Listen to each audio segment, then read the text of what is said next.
I've been stranded on an ocean planet, home to alien technology, deep dark waters, and fear-inducing creatures. My objective is to use the environment here to survive and find a way off planet. But how am I supposed to do that when these guys exist? What is that? No! I guess I'll have to figure it out, and I played 100 days of Subnautica. Loading into the game, I was immediately met with a blaring siren and my character securing himself into a chair in what appeared to be an escape pod. That's supposed to happen, right? That's normal? Oh! When I woke up, the escape pod was on fire, but there was a convenient fire extinguisher at my feet. Use the extinguisher, yes. Okay, just like many other survival games that I've played, I started out by investigating my immediate surroundings to see what I could learn and find. You have suffered minor head trauma. This is considered an optimal outcome. Fabricator. Looks like it fabricates things. Perfect. Medical kit fabricator makes med kits. Also perfect. I need a repair tool to repair the damaged secondary systems, as well as the damaged radio. All right, let's see the damage.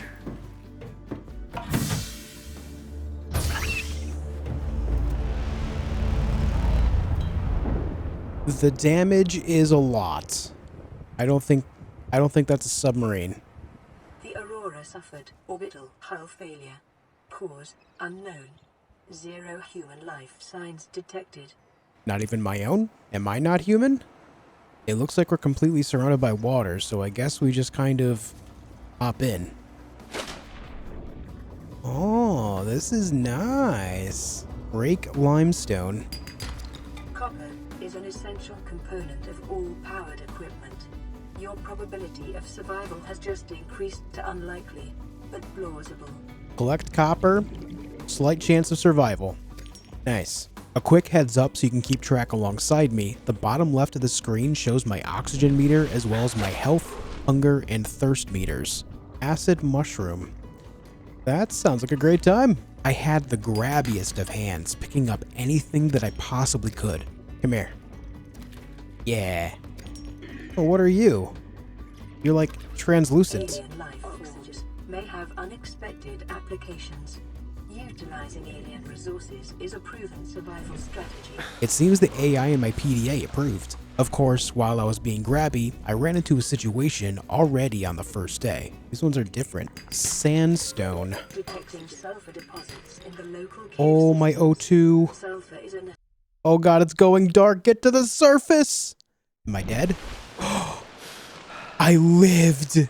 I lived despite not paying attention. This is why I mentioned the oxygen meter, as I clearly forgot already myself. What is going on here? They don't look very friendly.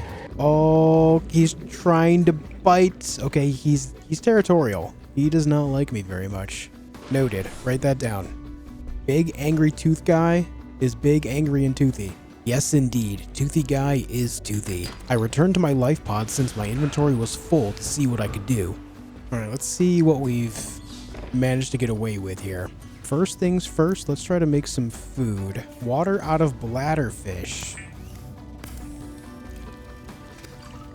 Very nice. We can make cooked food out of everything I've grabbed, and then also cured food. Okay, so it's the same thing, but with a salt deposit. Let's see if there's a difference.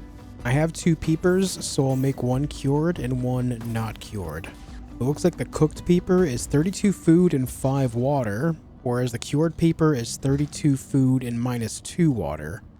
Oh, you know what? I think the cooked food has a timer on it. It's starting to go down a little bit, whereas the cured food does not, so there's the difference. Yeah, see, now it's 31 food and 4 water, as previously it was 32 and 5. Now we know. I can make 4 titanium out of metal salvage. Nice. What do we have here? Ooh. Oxygen tank? Nice, from 45 to 75 oxygen. Oh, there's another one already. I'm actually really close to that. I just gotta make some glass. I already have a standard O2 tank. How do I have to unequip it? I think I have to unequip it. I do. Hey, already with the high capacity tank. Beautiful. From 45 to 75 to 135. Learning the basics of survival already feels good, but I realized I clearly had a lot more to learn after investigating the fabricator's recipes for resources and equipment. I headed back out into the water to get started after taking a moment to appreciate the setting. Look at that. That's beautiful. I continued to grab anything new that I could, including acid mushrooms, new types of fish, more metal salvage, and taking time to see what else I could learn. Well, based on my shadow, it looks like I got a mohawk going on. These are reminiscent of manatees, but the color of their body makes me think that they're not friendly. What is this? Okay, yeah. This must be poisonous, I'm assuming. Yeah, it sure is. Wow, that did a lot of damage really fast. Stay away from those guys. They fart on you. What are you? Oh, I can't actually pick them up. Alright. I've been under the water for so long, I forgot that I had to deal with oxygen. I forgot about my oxygen meter again, but saved myself just in time. There's a box over there. Is there an opening? Ooh, there is. Mobile vehicle bay fragments. I can't do anything with this, though. I can't pick it up. At this point, I felt that I was missing something since I couldn't pick up items inside the boxes, so I swam back to my life pod to see if I learned anything new at the fabricator. Alright, let's take a look around here. I didn't see this tools tab before. Scanner. Spectroscope scanner used to acquire technology blueprints and data on living organisms. Blueprints sounds exactly like what I need, and I just made the battery, so that's perfect. Oh, there's the repair tool. I need cave sulfur and silicone rubber. Air bladder, survival knife. That would be good to have. Habitat builder. Fabricates habitat compartments and appliances from raw materials. I could make my own place to live. Well, let's make the scanner. I'm gonna need more storage space. Didn't I see? Yeah. Let's make a locker. Can't drop item here. Use storage containers instead. Oh, there's actually an exit on the bottom too. Good to know. Yep. Does it stay? Looks like it stays. Alright, just throw everything in there. I kept running out of storage space quickly, so I will continually make floating storage chests to empty my inventory. The loot goblin within me demands I keep everything I grabbed for now. As I left my life pod again to start using my scanner for the first time, I got a most ominous warning. Caution. Continued degradation of the Aurora's drive core may result in a quantum detonation. Continuing to monitor. Well, that's comforting. From here, I began scanning like a mad lad. The great thing about the scanner is that it gives you a dossier on everything you scan. Incredibly useful. Oh, hey. There's more of them. Can I collect it, though? I can! I must learn about you. Well, I got some orange bulbs on them. Ooh, I can scan the bulbs. Creepvine seed cluster. Oh, those things are huge, too. We'll take 6 of them for now. Should I try to scan the big tooth bitey guys? Oh, it's called a stalker. And they're very angry.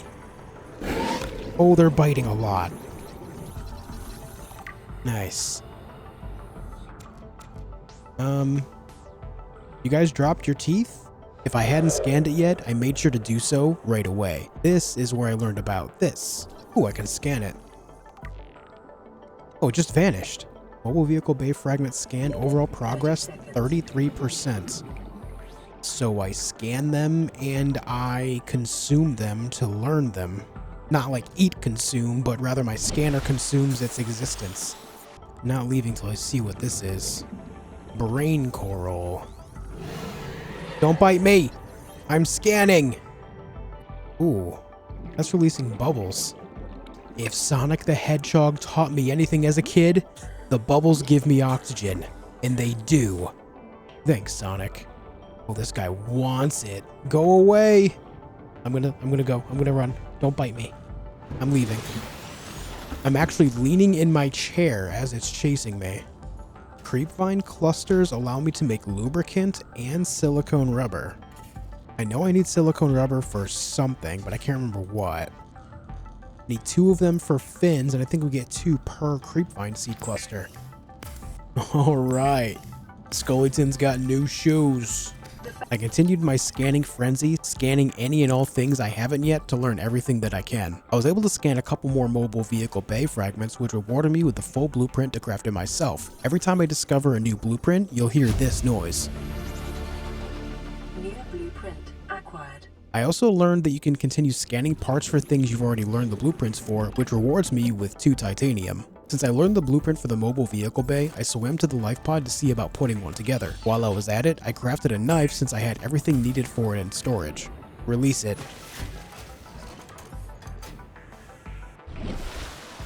No recipes available. How long has this game been out?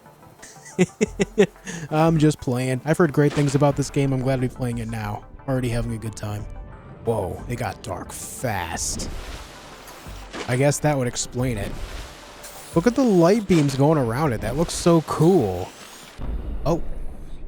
The detonation is happening? The quantum detonation has occurred in the Aurora's drive core. The reactor will reach a supercritical state. 3, 2. Oh, no.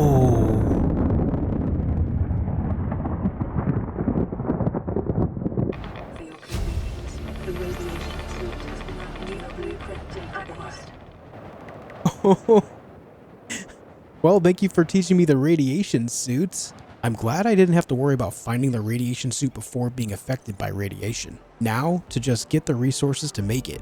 My main goal now was to put that together as well as find cave sulfur in order to make the repair tool since my life pod was still in disarray from the fire on day 1. I headed out into the low visibility of the nighttime waters in search of caves since the word cave is in the name cave sulfur, which is when I learned something quite useful. Ooh, I can scan the table coral. This is good.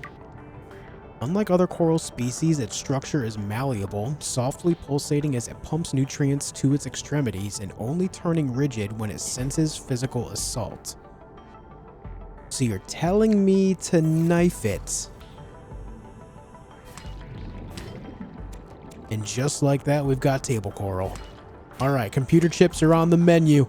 Not gonna lie, I kind of like this scan, read to learn system, so that way you can just, like, the game gives you everything that you need to be able to do it. What's this? Cut creepvine with knife. Oh, I can cut these too.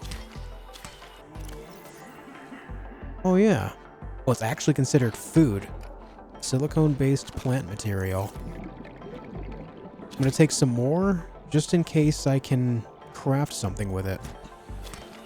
Neither of the items I just gathered were cave sulfur, but since my inventory was already full, I headed back to the life pod anyway.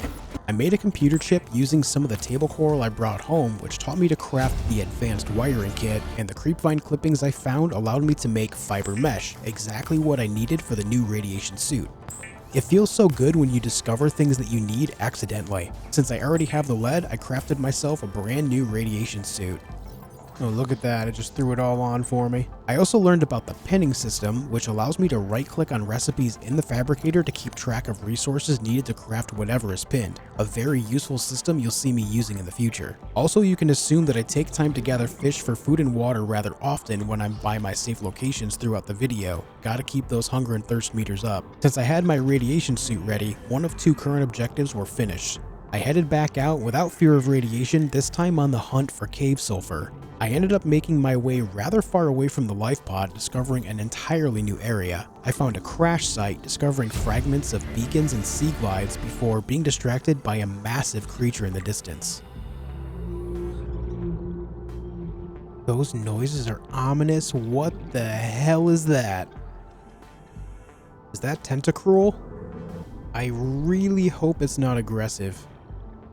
Oh my god, it's huge! Okay, if this is here, what else is this big down here? A reefback. It doesn't seem aggressive. Reefback Leviathan.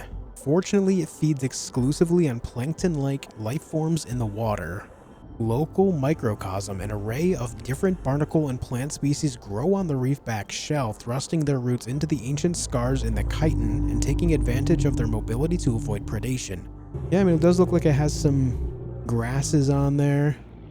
These things that I can break, barnacles.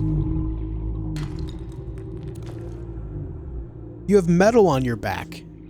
Tiger plants. Why is it moving so much? Oh, that one dances too. Oh, it's launching things at me. It's firing little needles. I can't say I appreciate that.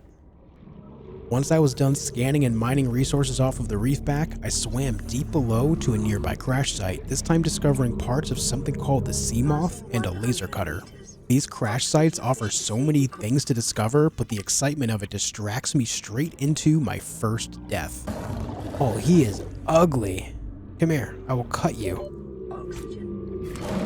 Oh, my oxygen is going to get me killed.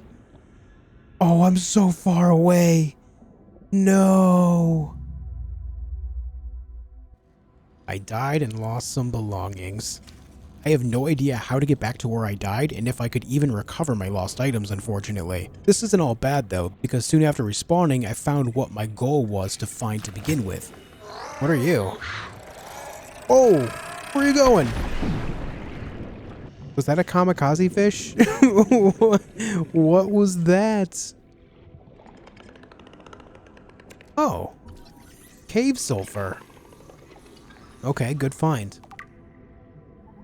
Now we know where to find it. Oh, there's another one. Can I just scan you? Man, they really do just explode. I swam home with my newfound goods, prioritizing the crafting of the repair tool. Using this repair tool, I was able to turn on the lights inside the life pod as well as repair the radio. Oh. Running full environment diagnostic and outputting results to databank. This might be good. This is a radio. Rescue operation will be dispatched to your location in 9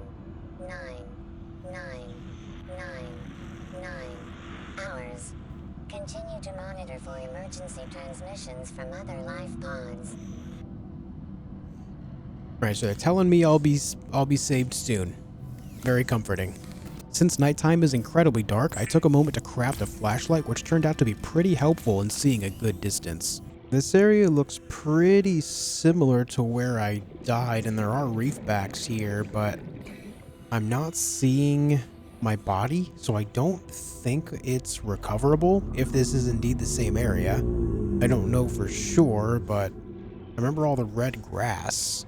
Despite not finding my body, I didn't let it slow me down. I sorted through the nearby wreckage, finding a couple new blueprints like nuclear waste disposal, bioreactor, and scanner room. I also chased off a sand shark with my knife. Hey, get away from me, man. I will cut you. We're having a battle. Come here. Oh, he's scared. Okay. I took a moment to grab some nearby fish as there were several species around I hadn't seen before. As I continued exploring around, a notification popped up on my right side of the screen. It looks a lot like the radio, so I headed back to the life pod to see if there was a new message. Sure enough, there was. This is Officer Keen in Life Pod 19. The captain is gone. I have assumed command. The last thing the captain did was give me coordinates for dry land.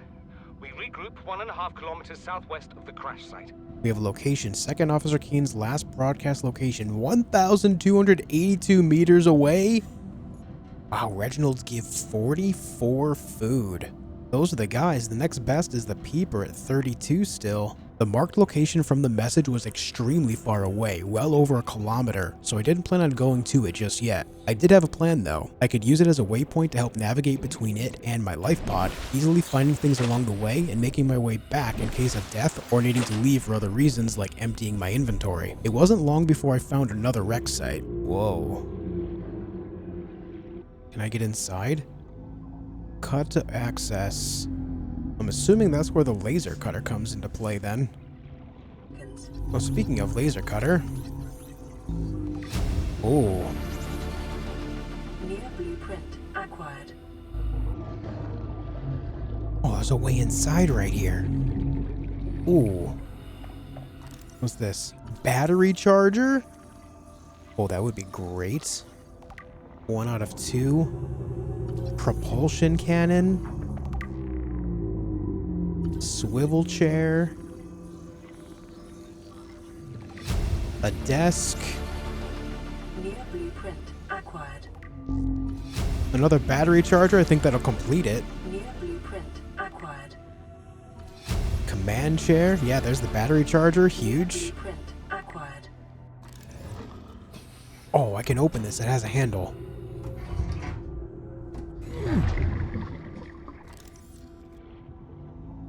Two sealed doors. Despite not being able to cut my way through any doors, I still found a lot of blueprints, several of which could prove useful. After a bit, I got another notification of a message on the radio, so I headed back to the life pod. This is Life Pod 3, uploading our coordinates. We're plugging some holes in our emergency Seaglide, so if we're late for the rendezvous, don't panic. Crew reported their Seaglide damaged. Well, at least they have a damaged one. I don't even have one yet. But that one's much closer. I guess we can go over that way. Seems like a good idea. Laser cutter. 2 diamond. I haven't seen diamond yet, but we all know that diamond is created under immense amounts of pressure, so we probably have to dive deep for that. That makes sense in my head. And off I went to the distress signal location, finding a Seaglide fragment immediately upon arriving, finishing my own blueprint for it. That must be their damaged Seaglide. And now I know how to make it. Cool. New blueprint acquired. How am I getting inside this thing? Can I get in through here? Negative. Oh. Probably through the gaping hole on the side. Yeah. Abandoned PDA. Integrating new PDA data. Oh, compass. New blueprint acquired. Big. The voice recording on the PDA seemed to allude to the idea that the survivors were feeling they'd have to outrun something, but never got around to having to do so as their life pod was destroyed. Once I made it back to my own life pod, I put together the Seaglide to see what it was all about. Oh, that's incredibly nice right there. An actual compass. This will help keep track of where I'm going. The Seaglide will increase your effective exploration range. Oh, that is so nice. I am so much faster. Holy, we're zooming. Reaching out of the water like a dolphin.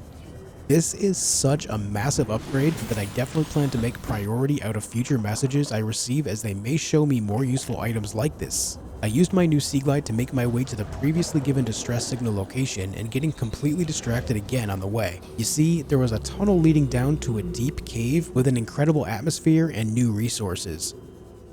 Look at this. I got to work looking around, finding several new resources, including diamond that I needed for the laser cutter. Magnetites. So there's new resources down here. Conditions in this cave support a microcosm of unique, possibly Ooh, predatory lithium. life forms. Detecting an artificial structure somewhere in the region. Remember that Oh, the materials diamond. you gather are the property of the All-Terra Corporation. You will be liable to reimburse the full market price. Ooh, I'm gonna die. Stands at 3 million credits. Oh no. I got greedy again. Oh no. This death was so unfortunate, but taught me a huge lesson. After dying twice due to running out of oxygen, I made sure to pay far more attention to my oxygen meter going forward. I took a moment to listen to a new radio message waiting for me, this time being led to an entirely different location. This is Ozzy from the cafeteria. What the hell, guys? They didn't warn us this might happen. And this grim-looking snake thing's trying to eat through the hull. Come get us already. Since it was so much closer, I headed to the newly marked location first. Ooh, Seamoth done. Ozzy's log. It's the day of the crash. I don't know what the heck is happening. I'm scared and I'm not going outside. And there's weird-looking caves nearby. The Aurora was carrying everything needed to build the phase gate. Mobile vehicle bays, bioreactors, propulsion cannons. I don't understand how we're here now. I don't know why no one's coming for me. Poor Ozzy. The information about the Aurora having a plethora of resources is quite interesting though. Alright, we're not going to get greedy this time. Just going to grab a few things and then we're going to go. Oh, lithium out of that too. Another diamond? I think that's all I need to make the other thing, the laser cutter. I used my newly gained resources to craft myself a laser cutter, and now I'd be able to cut through doors that don't allow access any other way. The laser cutter. This is Avery Quinn of Trading Ship Sunbeam. Aurora, do you read? Over? Nothing but vacuum. These Altera ships. They run low on engine grease, send an SOS, you offer to help, they don't pick up. Aurora, I'm out on the far side of the system. It's gonna take more than a week to reach your position. Do you still need our assistance? Over. I'll try them again tomorrow. Damn charter's gonna have us blowing our credits running errands for Altera. See what the long-range scans pick up in the meantime. Just as day 7 began, I received another radio message. It seems the man that sent the message has a pretty large amount of anger towards Altera. By the way, Altera is the company that owns the Aurora, the ship I and all the other people leaving distress signals crash landed here on. Before doing anything else at this point, I was feeling the need to start on my own base. I searched around a bit for a good location, eventually settling on an area with a field of red grass. We're gonna make a base right here. How do I do this? Okay, easy enough. Just place it. How do I get inside? There is no door. How do I make a door? A hatch. I'm glad I brought quartz with me. Warning, emergency power only. Oxygen production offline. Oh, right. Okay. How do I power this bad boy? Solar panel. Yeah, that'll work. Okay. It's on there, but the sun is down, so... Yeah, you can see at the very top, power 0 of 75. I guess in the meantime, we'll expand this a little bit. Do I just slap it on there? I sure do. Let's do that. Let's get fancy. Let's go with an X compartment. What is attacking me? Let's extend this. Extend each wing of this. Oh, I need more titanium. What is this? What's going on here? Oh, I can scan him again. Why is he glowing? Enzyme host peeper. A peeper specimen was observed emitting a faint fluorescent enzyme trail and engaging in unusual behavioral patterns. Peeper is actively approaching other creatures, including predators. The specimen is host to a bacterial infection. However, the infection is currently dormant. The peeper's stomach cavity contains an unknown enzyme of foreign origin. Weird. I soon ran out of the resources and needed to build any further, so I headed back to my life pod to grab some more. On the way there, my Seaglide's battery died. Through this, I learned something useful. You can unload dead batteries and put new ones in. I originally thought I'd have to build a whole new Seaglide, but this was a much better alternative. I replaced the battery using the one from my laser cutter for now, so I could swim faster. I grabbed any resources that I could use in the short term to build my base up and made my way back. Go inside. Welcome aboard, Yeah. Captain. Listen, it's not much, but it's mine.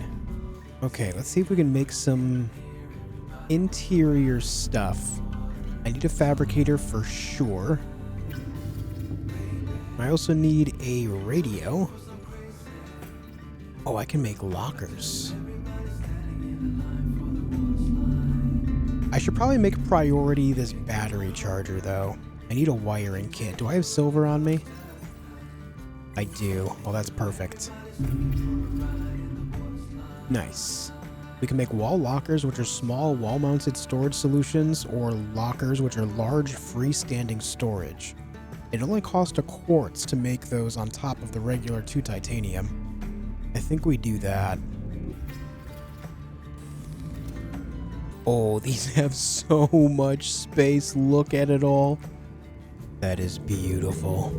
Feeling happy with my newly founded base for now, I decided to listen to the radio before establishing my next mission. This is an automated distress signal from Life Pod 12. Coordinates attached.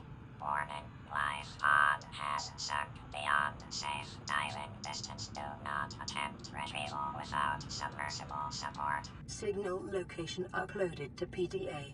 With the recommendation of needing submersible support, I knew exactly what I had to do. I swam back to the life pod, packed up the mobile vehicle bay, grabbed the rest of the materials I had here aside from the eggs since I didn't know anything about them yet, and started my way home. The first thing I did after putting everything in the lockers was make a beacon. Let's see how this beacon works. I just place it. Can I change the name of it? Oh, I can. Home. Oh, that's beautiful. That's perfect. I spent the rest of the day gathering fish for food and water, going the extra mile to stock up a bit for the future since I was going to be quite busy. Just as I was heading out to gather more resources, I got a notification for another radio message. This is Life Pod 6. I have a passenger on board. Coordinates attached. We've landed a kilometer from the crash site, but there's radiation in between us and the rendezvous. Request immediate assistance. 6 out. Unfortunately, the signal was corrupted, so I never got a marked location for this, but I got a clue of it being in a radioactive area, so I had a feeling it was near the Aurora. I put this on hold for now, as I was now on a mission. I wanted to make a submersible so I could travel into deeper waters. As I left my base again, I got a message, this time from my PDA. Detecting increased foreign bacteria levels in the water. Performing a self-scan is advised. A self-scan? 30 seconds. That is extremely ominous, and I don't like that very much. Self-scan complete. Vital signs normal. Detecting trace amounts of foreign bacteria. Continuing to monitor. Oh, great. Just what I wanted to hear. I'm getting sick. It seems there's more to this game than just surviving the ocean. I couldn't do anything about this now, but what I could do was get busy making the Seamoth. I released the vehicle bay, went up to it and pinned the recipe for the Seamoth, and went around nearby areas gathering everything I'd need to craft it. It didn't take long before I had everything collected. This is when I had an idea. It was easy enough to make batteries, and I had some copper ore and acid mushrooms already, so why not make some extras? This way, I could swap out the batteries from my equipment every time I returned from an excursion out in the ocean without having to wait for them to charge. The Seamoth is a fast, safe mode of transport, but remember that swimming Oh, the is drones good build for it. your That's so fluids cool. and endorphin levels. Oh, it's sinking. Oh, look at this bad boy. Welcome aboard, Captain. Oh, cool, man. Oh, nice lights on it, too. Look at the strength of those. Okay, the submersible is ready. The Seamoth, rather. I also took a second to place a couple more lockers down since my storage was nearly full already. Just after this is when I received a follow-up message from the Sunbeam. Aurora, this is Sunbeam again. We just picked up a massive debris field at your location. I didn't know how many of you... I didn't know. We're now en route to your location. We're gonna bring you home. Sunbeam out. What else can I say? The only time I parked a rig this big on a rock that small was in VR. And I blew it. It's a bad option, all right, but so are all the others. He seemed to be apologetic, but also extremely apprehensive about the idea of coming to this planet. It seemed way too good to be true. It just didn't feel right that we'd be able to leave here so easily. It would be a while before they'd arrive anyway, so I put it in the back of my mind and made my way to one of the distress call locations deep on the ocean bed. Warning. Oh. Maximum depth reached. Hull damage imminent. Yeah, that hurt a little bit. Look how deep I am. 200 meters. Once I arrived in the vicinity, I found a whole field of wreckage with tons of stuff laying around. Of course, I couldn't just pass this up. I took advantage of the opportunity to plunder. I discovered blueprints for the prawn suit torpedo arm, thermal plant, and the moon pool before heading into the larger wreck. Inside, I found a fragment for the power cell charger and the entire blueprint for the modification station, all 3 pieces right in the same room. I used my laser cutter for the first time, getting deeper inside the wreck to obtain a blueprint for the reinforced dive suit, as well as some decorative blueprints for my own base. Back outside again, I found a blueprint for a vehicle upgrade station, and I discovered another structure I could cut into. Cyclops fire suppression system? What is a Cyclops? Once I was finished exploring the wreckage, I made my way into the nearby trench where my objective is. I discovered some entirely new resources, rubies and gel sacks, grabbing up as many as I could find since I haven't seen them anywhere else before. I found the sunken life pod, where nearby I picked up a couple of PDAs and a blueprint for an ultra high capacity oxygen tank. At this point, I was feeling nervous with all the big discoveries here, so I decided to leave once I was sure nothing else new was nearby. On my way home, I listened to a voice message from one of Officer Keen's PDAs. Keen, this is Aurora. Come in. This is Keen. Life pod detached to a cave planet fall in 30 seconds. The computer has identified a landmass at the attached coordinates. I want you to regroup the crew there. Understood, but They are your responsibility now. Don't let them down. Captain, you need to evacuate. Negative. You'll need the ship in one piece if you're going to contact HQ on the long range.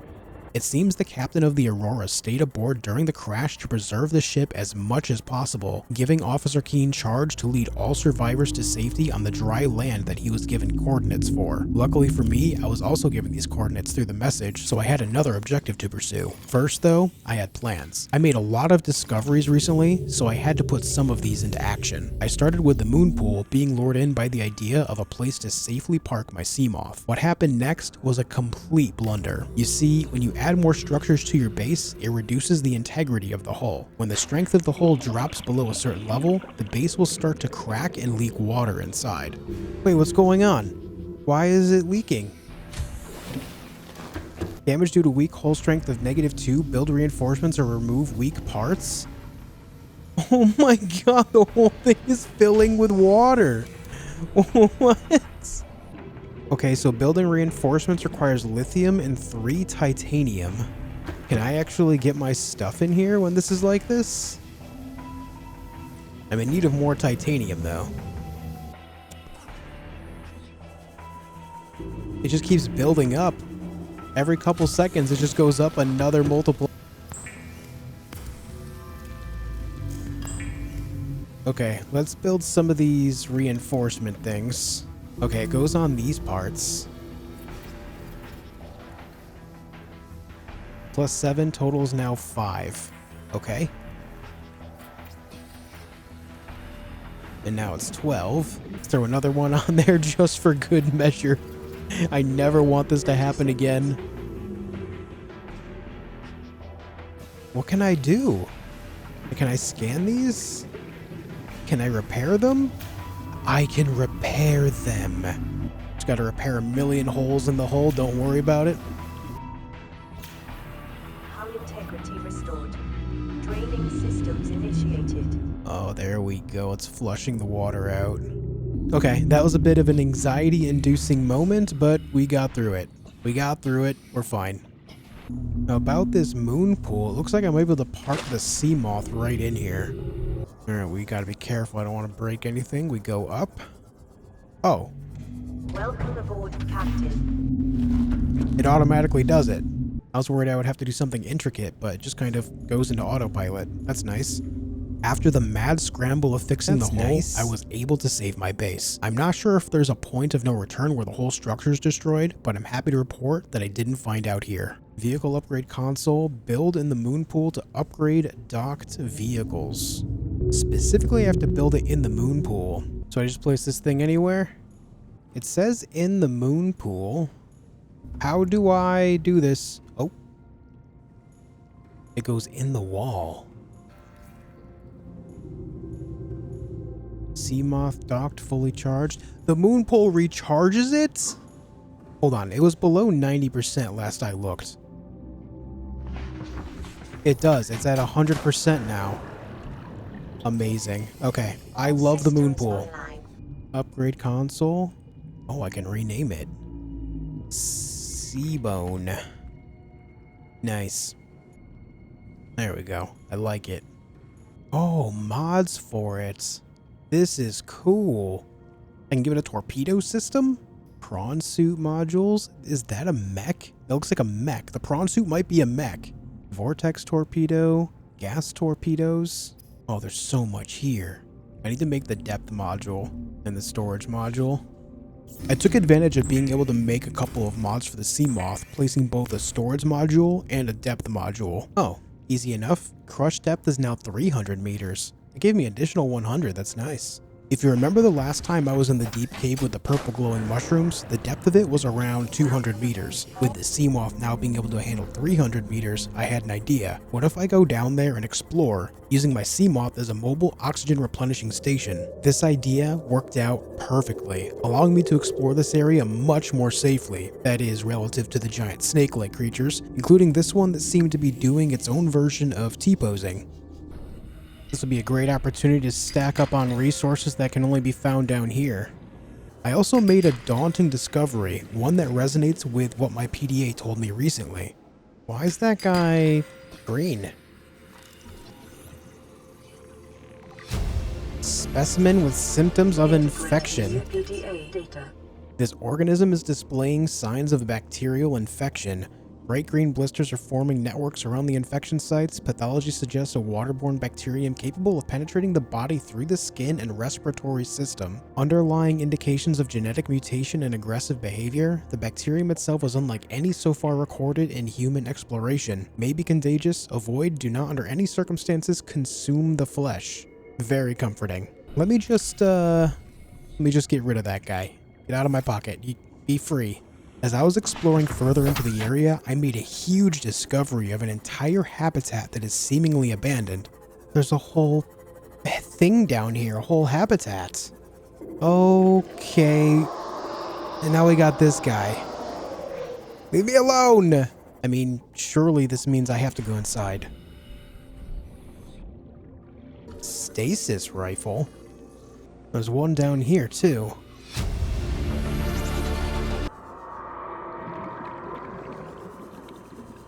That is just unbelievably eerie. Let me get in here.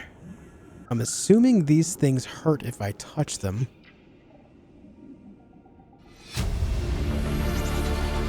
Judging by the name Drooping Stinger, I think I'm right.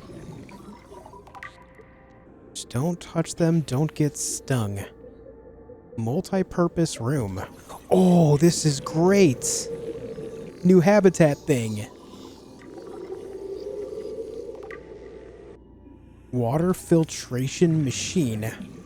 If this makes it so I can make my own water at my base, that is going to be incredibly good. So many PDAs. I discovered so many blueprints here that I just had to get back to base and look over everything. Dude! Oh god, get away from me. Come here. I will cut you. Wait, did I just kill it? Crab snake. I just killed a crab snake. How did it die so easily? You are just a beautiful, beautiful creature, aren't you? I ended up finding an entirely different way out of this area than where I entered, and on my way home, I was able to finish the blueprint for the grav trap. I didn't loot up nearly as much as originally planned, but I still made it home with a lot of resources I didn't have much of previously. I got to work trying some new things, starting with the grav trap. At first, it didn't seem to do anything, but a moment later, it showed me its potential. Wait. It's straight up grabbing the fish. Cool. I left it nearby, and this would help keep me fed moving forward. Oh, look at that! Next, I put together a stasis rifle. Oh, what the? Oh, I can charge it.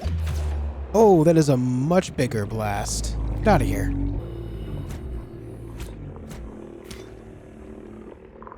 Yeah. Okay, so you blast them with it, they go into stasis, and then you can just beat them up or pick them up. Cool. This could be useful in the future. I didn't realize this earlier, but apparently at some point I learned the blueprint to make a large room for my habitat. I can make a large room now, but I need plasteel ingots. Yeah, it seems a bit expensive to craft, but I had to see just how large this room is. Large room. Oh my god, that is large. Is that connected? It is. Oxygen production offline. This room is huge. There's so much more room for activities, which means I got busy. The first thing I did was secure a better source of power. I learned the blueprint for the bioreactor earlier, so I tried that out. It turned out to be perfect combined with my recent discovery of the grav trap, a truly diabolical way to get power. My next objective was to make a water filtration machine. The idea of producing water seemed too good to pass up, and I luckily already had the rubies and gel sacks to make one. And now it's just producing water and salt. Great news. Since I had a lot of space in the large room still, I moved everything from the corridors into it. This took a bit of time since I had to empty out the lockers manually and then replace them, but it was worth it. Also keep in mind that in between crafting all of these new things, I had to go out and gather the materials needed for each craft. Placing down things like a power cell charger with 2 power cells to fit inside it and a new modification station was expensive to do, but overall worth it. Thermoblade cooks and sterilizes small organisms for immediate consumption. Ooh, ultra high capacity tank. Nice. Cyclops depth module Mark II. Seamoth. Ooh, Seamoth depth module Mark II. And then Mark III. I can make that too. I've got the rubies for it. The base building in this game isn't complex, but it's cozy and I love it for that. I threw together a nice place to rest with what blueprints I had, finalizing it for now with an aquarium. I think with all of this here, I might be able to make myself a pretty nice bedroom. Yeah, this looks like it'll have enough space to just have a nice little bedroom area. Though I wonder if it might be worth it to maybe make a tunnel going up so that way I could separate it. Vertical connector, I can't do it. Can I put one below? No? That's unfortunate. Can I just...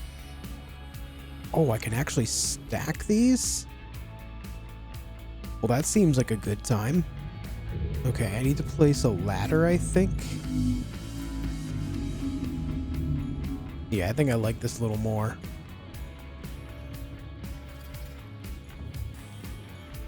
Ooh, I like these windows very much.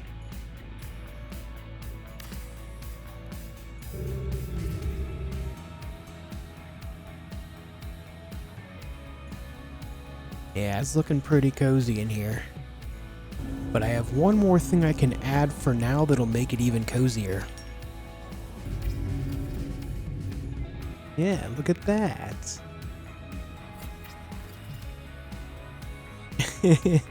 These spotlights are just so reminiscent of BioShock to me for some reason. It just makes this feel so much more like Rapture. Hopefully splicers don't show up here. Because of all my building, I wasn't sure what hull strength remained, so I placed a few reinforcements. My next goal was to upgrade some gear and to make some better mods using the modification station. However, I was severely lacking lithium to do all of this since I just used it all to make some reinforcements. I headed to the one place I knew I could get my hands on some, the deep cave nearby. I had a field day just grabbing everything and shoving it in my loot bag, even finding another PDA I didn't see before. But unfortunately, the local population of crab snakes didn't take too kindly to this. Oh no! No! Oh. There is a silver lining here though, as I discovered I can in fact recover my lost items. Oh, I can get my loot back. It's just scattered everywhere. Well, at least there's that. I took a few more minutes to grab as much stuff as I could, including the minimum lithium I needed to complete my goals. Once I was safely home, I sorted everything into lockers to have a small semblance of organization, then crafted the 3 items I was after. The ultra high capacity oxygen tank, which gave me a massive 225 oxygen, and the new depth modules for the Seamoth. I made Mark II and immediately upgraded to Mark III, giving me a huge 900 meter depth allowance compared to the previous 300. I also forgot to mention this earlier, but I also made myself the thermoblade, I'm sure you noticed. Finally, being happy with everything, I listened to the radio message that's been waiting for me a while. You know Aurora? We're from a little transgov on the far side of Andromeda, and we have a saying there. There's no bad without the good, no good without the bad. Sounds like you tasted a bunch of the former, but that only means you're overdue a whole lot of the latter. That's very uplifting and all, but I have a couple theories behind this guy. I'm a massive enjoyer of sci-fi, so my first thought is space pirates. He recognized that we wrecked here, and he's trying to play it off like he's not coming here to loot everything, but I feel like he's coming here to loot everything. The second is it's way too good to be true, and this guy is going to just get destroyed somehow. That is my second running theory here. There's no way that this is going to work. It's too good to be true. Before doing anything else, I took a moment to catch up on the databank since I found loads of PDAs recently that I've not read yet. When I told her that they were attracted to metal deposits, that their teeth get dislodged when they pick them up, her eyes narrowed and she dashed out of the room. So that's why I'm finding their teeth on the floor. I see.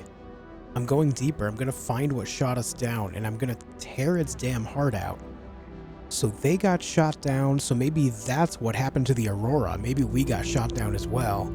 Since I spent so much time building and upgrading, I decided to go on an adventure. One of the PDAs I read gave me information on a habitat much deeper in the water, giving me the perfect opportunity to test my Seamoth's new depth module. On the way, I discovered a complex wreck site surrounded by rubies and gel sacks that is absolutely filled with new blueprints for me to discover. I found the prawn suit drill arm, Cyclops depth module Mark 1, propulsion cannon, prawn suit grappling arm, and Cyclops docking bay repair module. While here, I discovered that I can also use my knife on plants. What was that? Oh, I can get seeds. I can get seeds from things by smacking them? Yeah. Okay, it looks like maybe at some point I'll be able to grow things. Going deeper towards my objective, I stumbled upon one of the creepiest things I've seen yet. We're officially in the deepest waters I've ever been in. What is that? It looks like a mantis, kind of? An octomantis? A squid mantis? Oh, what are you doing? He just blinked out of reality. Dude is gone. Oh, there he is. Hey. I'm gonna try to scan this guy. Oh, you are ugly. Warper. Perfect name. Makes sense. I want to say he's aggressive, but he's not really doing much yet. Just teleporting around. Oh, it is so ugly. Here is where I also first found uraninite crystals, a clearly radioactive resource that gives the classic Geiger counter sound when picking them up. Don't mind me, mister. Just grabbing the radioactive rocks. Big fan. Oh, there it is. What is that? No, no, no. What is that thing? It's like Megamind meets octopus. It has little claws, too. Are you chasing me right now? I think it's chasing me. What is going on in this place? I see a hatch right here. Are you coming at me again? I'm gonna have to fight this guy. Oh! Oh, that is an EMP blast. It just disabled me. Get out of here. Go away. Go. Get out of here. I scared it off. I need to repair this. Took a lot of damage there. Okay. Where's that hatch?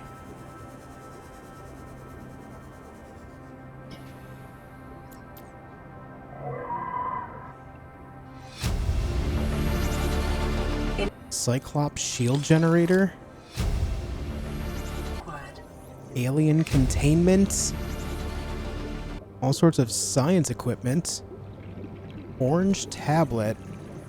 This device hums slightly and displays an orange-lit symbol resembling an N. It may offer a way to interact with compatible technologies. I couldn't get in the very bottom floor, though. I guess I can go in through here. Pick up carry-all. Single bed. Swim charge fins wirelessly charges your held tool while you swim. Oh, nice. Interesting. New blueprint acquired. Coffee vending machine? Sign me up. Okay, so this place is absolutely insane. I'm getting out of here. The last thing I want to do is be accosted by a Megamind octopus. This place was much more than I thought it would be, and after my inventory was full, I left for home to gather my thoughts. I emptied my inventory and switched out my batteries and listened to the radio. Life pod is carrying high priority passenger. Yoki Kasa. I said Kasa. Why do I have to record this anyway? This is Life Pod 4. We've landed close to the Aurora. Flotation device is active, but we've got some big old fish in the water with us. I don't know how long we're gonna last. I got several messages all at once, overwhelming me with distress calls to answer. In between all of this, I read through some PDAs I found during my excursion. I found out that those of the Degassi habitat were getting sick, just the same way I am, as well as their potential end. Chief, get off the radio and put on your helmet. What? Brace. Sound of habitat rupturing and water pouring in. That completely explains why that habitat was all busted up. Then I thought I saw a light deep below me. I hoped maybe Bart had swum clear. I followed it. Now I wonder whether I saw anything at all. My oxygen is low. The habitat is gone. I can't see the sky. Something surely has the scent of my blood. I also read a little bit about the Warper, and the dossier on this guy is strange. They apparently have no genetic similarities to other species on this planet and have no digestive organs. All of this while being able to teleport around alludes to the idea of alien technology.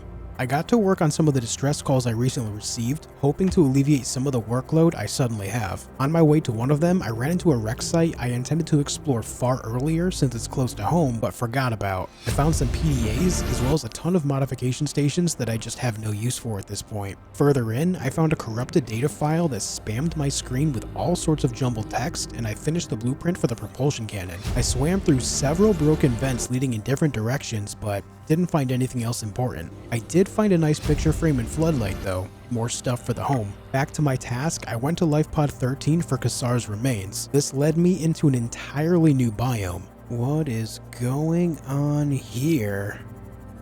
These look like giant mushrooms. Mushroom trees. Oh my god, it's literally a tree mushroom. Perfect. Absolutely perfect. Cyclops bridge fragments. Okay. Well, this has a trench going right down the area. Looking up faint or Terra vehicle signatures. What is this? Oh.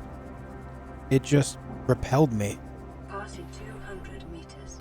Oxygen efficiency greatly decreased. Whoa. Seek fluid intake. It's dry in here, and so am I apparently.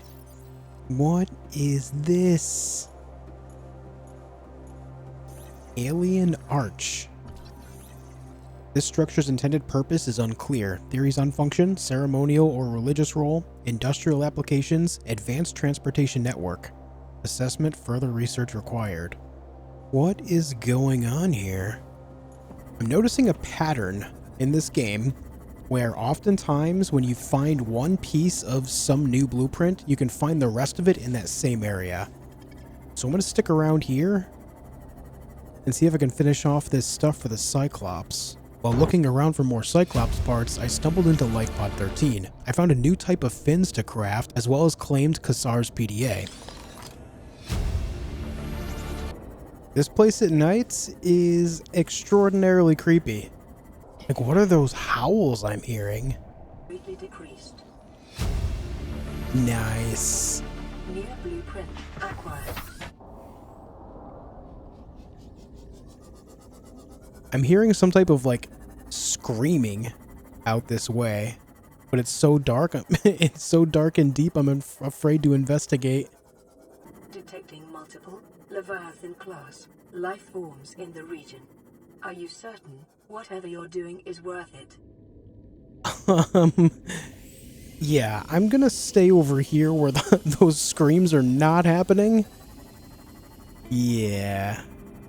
The warning from my PDA about Leviathans in the area definitely put me on a back step, but I was grateful for the big finds I made here. Just before I was going to head home, I found this. What is this ginormous giga tree?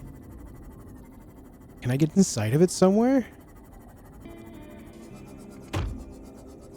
Oh, I think I see a way in. Ah, see, I had a feeling there'd be some resources in here.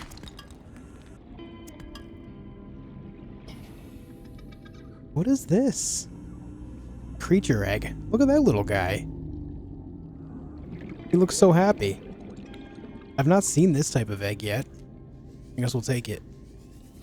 I made my way back home to reset and empty my inventory. I was more than happy to get out of this area. You know, I think at this point, I need to start carrying some beacons on me so I can mark interesting things that might need to be investigated further for later. Like that alien arch, it's going to be hard to find that again. After my usual upkeep of changing batteries, emptying inventory, and replenishing food stores, I listened to the radio message waiting for me. Aurora, we're approaching the planet now. We have a landing site for you that's... well, it's better than the alternatives. We've sent you the coordinates. It'll take us a couple of days to align our orbit. We should be able to establish direct contact with you during that time. Then we're coming in to get you. Cross your fingers, the weather holds. Don't leave us waiting. Sunbeam out. I guess we'll be finding out soon if they're space pirates or not. This was still a couple days away though, so in the meantime, I had made myself a couple beacons in case I need them like earlier, and made my way out to another sunken life pod distress call. CTOU's distress call led me into another new biome, this one going deep and leading to several interesting finds. What is going on here? Blood oil? Oh, these things are huge.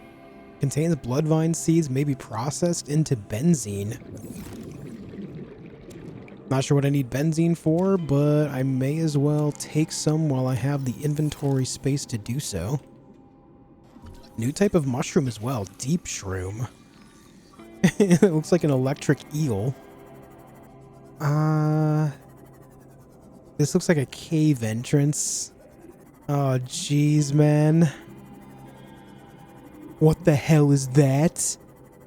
What is that? It's huge. One thing at a time. One thing at a time. Let's investigate this guy. Surely you won't electrocute me, right? Surely you won't. It has green on it. It has the sickness. Don't touch me. I don't want to get electrocuted. Oh, another one of those guys too. Those weird octopus dudes. I'm glad I brought beacons. I'm going to leave one right here because I'm not going in here right now. Tuck it in back here so it doesn't get attacked. I don't know if things will attack it. Cave entrance. I'm glad I had the idea about the beacons. It's already paying off. Once that was settled, I went to the life pod, finding a PDA inside. I'll have to keep in mind there's all sorts of blood oil, deep shrooms, uraninite crystals, and rubies all throughout this area. Okay, because I'm an absolute bonehead, I'm gonna go investigate what this giant thing is. Where is it? Whoa. It's glowing blue. Oh, it sees me! Okay, I'm just gonna go. That thing looks like it'll outright kill me within seconds flat. I'm leaving. That thing is absolutely monstrous, and I just wasn't having it at the time. Back at home, I had to build a 6th locker because of all the new resources I brought back with me. Once I was done reorganizing a bit, I listened to a new radio message, this one much different than the rest. Partially translated broadcast. Destroyed. Mode. Patrol. New targets unaccounted for. 1. That seemed like a threat. Am I the target? Please don't hurt me, weird alien voice. One of the PDAs I found earlier was a manifest on Margaret Maida, the bodyguard hired by the Torgals of the Degassi we read a bit about earlier. Mercenary born in the Mongolian states, dishonorably discharged from the TSF 15 years ago for going off mission, details classified. Emissary Kassar reports Maida was hired to accompany Paul Torgal on board the Degassi into uncharted space and defend the ship in case of assault by pirates or rival corporations. If that's the same Kassar that was on the Aurora that we got a distress signal from, then that alludes to the idea that the Aurora came here looking for the Degassi. With about a day left until a Sunbeam is supposed to arrive, I decided to venture out to the area to explore. Once there, I found a field of underwater floating islands held up by the aptly named Ancient Floaters. There were the usual deep water resources here like diamond and lithium, but on one larger island in particular was a huge wreckage site. This area was fiercely protected by bone sharks, so I had to leave the Seamoth a bit far off. Everything here is just going to try to kill me. Oh my god. Creature decoy. Oh, he's got the sickness. New blueprint acquired. Leave me alone. He has the sickness and he bit me. If I get sick, I'm blaming that guy. Immediately upon exploring the wreck, I found 3 parts of the Cyclops engine, which also finally unlocked the Cyclops blueprint. On the inside of the wreck, I found several fragments for the prawn suit propulsion cannon, and after cutting through a broken door, I found a full prawn suit. There wasn't anything else of any real value here, and with 10 minutes left until Sunbeam's arrival, I made my way up to the landing site. As I walked onto dry land for the first time, I found this. What is this? Whoa. Detecting massive energy signature in the region. Cannot identify. It's an entire building.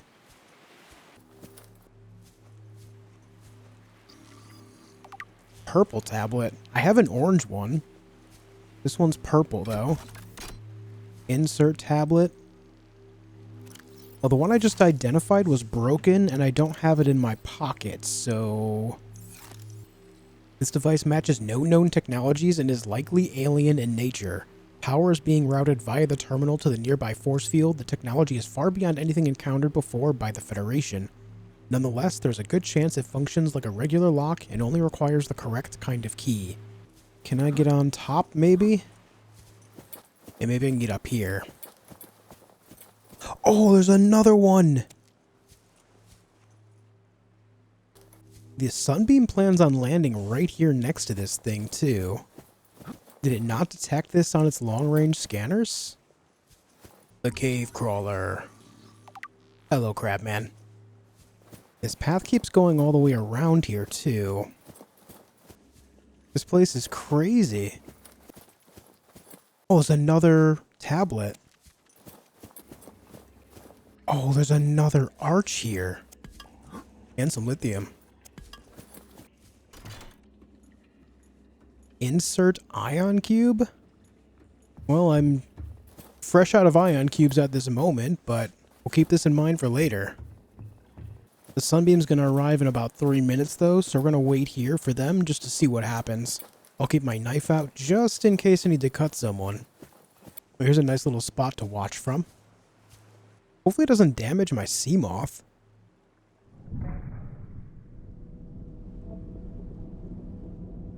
Oh, it's moving. Why is it moving? Is this a transformer? That looks suspiciously like a cannon. Sunbeam.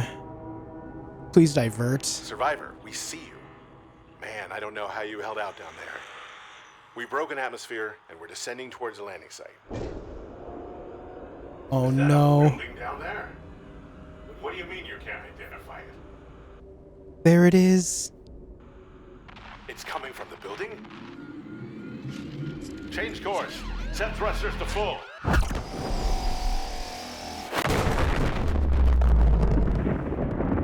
Oh no.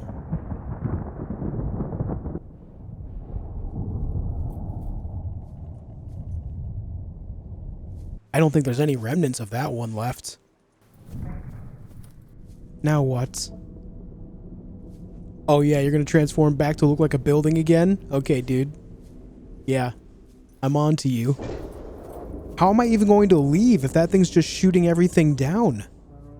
Alright, can I just put a tablet in? I have to investigate this place. See, I knew it was too good to be true. I knew there was no way I was getting off this planet so easily. This structure is composed of a metal alloy with unprecedented integrity.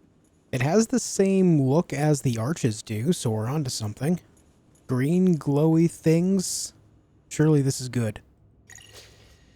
Unknown language. Attempting translation. Discovered inside an alien facility, it was not possible to translate any useful information. However, scans have returned some information on the device itself. It's likely a solid-state computer, although there is no clear way to interface with it. It's likely the alien species which designed this technology evolved or genetically selected sensory apparatus to hear and understand the information being broadcast by the device and to communicate back. The mental processing power required to perform this kind of telepathy would imply the designers were considerably more psychologically developed than the common human. So a hyper-advanced alien race. Makes sense based on this building that also is a cannon. An anti-ship cannon at that. Okay, that might be an ion cube. It is. Alright, well, we have an ion cube. There is the arch I just discovered a little while ago. Maybe I can go try the ion cube there, just to see what happens. Oh, another one. Hey. Don't mind if I do. Another data thing. Enforcement platform schematic. The facility's unknown construction material is identified as an ultra-hard, non-reactive metal amalgam synthesized from off-world materials. The schematic indicates the facility was to be powered by a separate, self-sustaining power plant located elsewhere on the planet. The location is not listed, but there is evidence the designers intended to harness the planet's natural thermal energy. Nothing like using a planet's core to really, power your cannons. The facility is achieved by accessing the control room in the lower section. Whoa.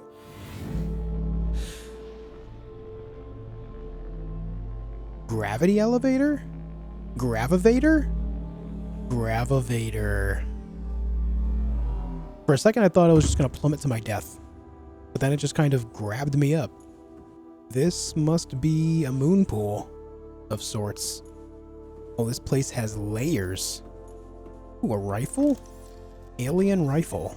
Strong resemblance to human weaponry in form, this device must have been designed with a humanoid user in mind. Whether the aliens that built this structure were themselves humanoid or otherwise employed the use of humanoids is unclear. What is clear is that they considered defending this facility a necessary precaution. There's no obvious way to remove the rifle from the case. So I can't have it. Unfortunate. Oh, another arch. Does this thing have a place I can put an ion cube in? It does not. Might be another tablet here. There is. That purple glow gives it away. Alien device. Doomsday device. Scans indicate this device contains enough potential energy to destroy the entire planet, along with most of the solar system. Fortunately, it has malfunctioned. Is it fortunate? I feel like if it actually went off, I would have never crash landed here. Then again, there wouldn't be a game to play. Plug it in, plug it in. Oh. Look at this.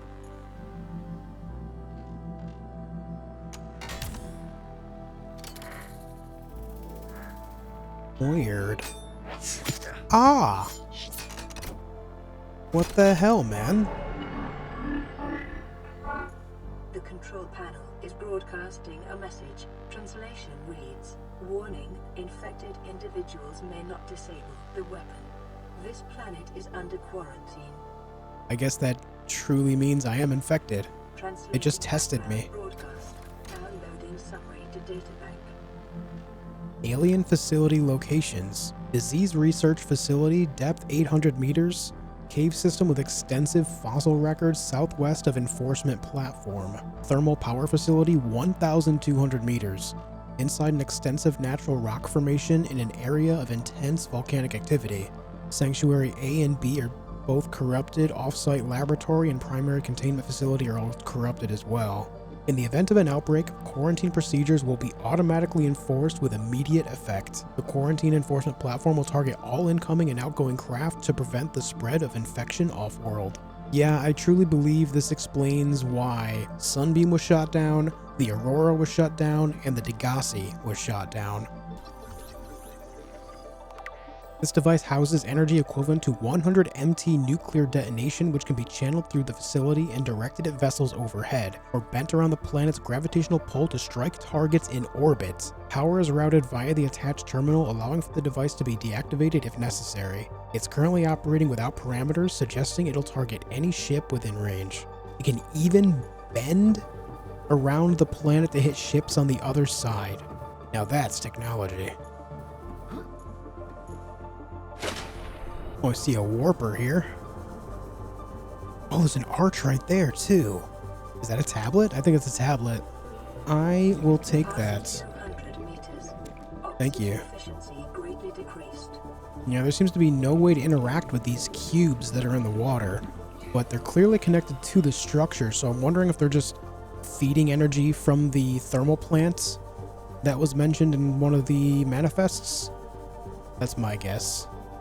Since I got my hands on several ion cubes inside the structure, I went back up to the mountain to the alien arch that I found earlier. It has a receptacle that wants an ion cube, and I wanted to see what would happen. Let's see if anything cool happens. Oh, it's actually on. Oh god, I'm scared of where it's going to take me.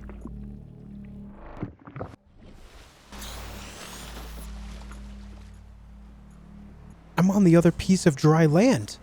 Aurora Rendezvous Point is right next to me. That thing just took me over 2 kilometers in the other direction. We got some new types of plants here too. Picking up multiple energy signatures on the island's surface. Oh yeah. The last time I was given that type of warning, that's when we found that alien building. There's a habitat on that mountain. And on that one too.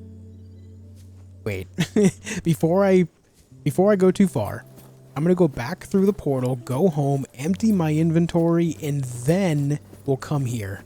I didn't want to end up in a situation where I wouldn't be able to carry more loot, so I headed back through the arch into my Seamoth to head home. As I was leaving, I found the first fragment for nuclear reactor, and I did stick around the area for a while to try to find a couple more fragments, but I didn't find a single one after the first. When I arrived home, I did my usual upkeep for myself and my base, and listened to the radio transmission I received while in the alien structure. Playing partially translated broadcast. Oh, not this guy again. Biological subjects designated. Mode. Hunting. Analyzing.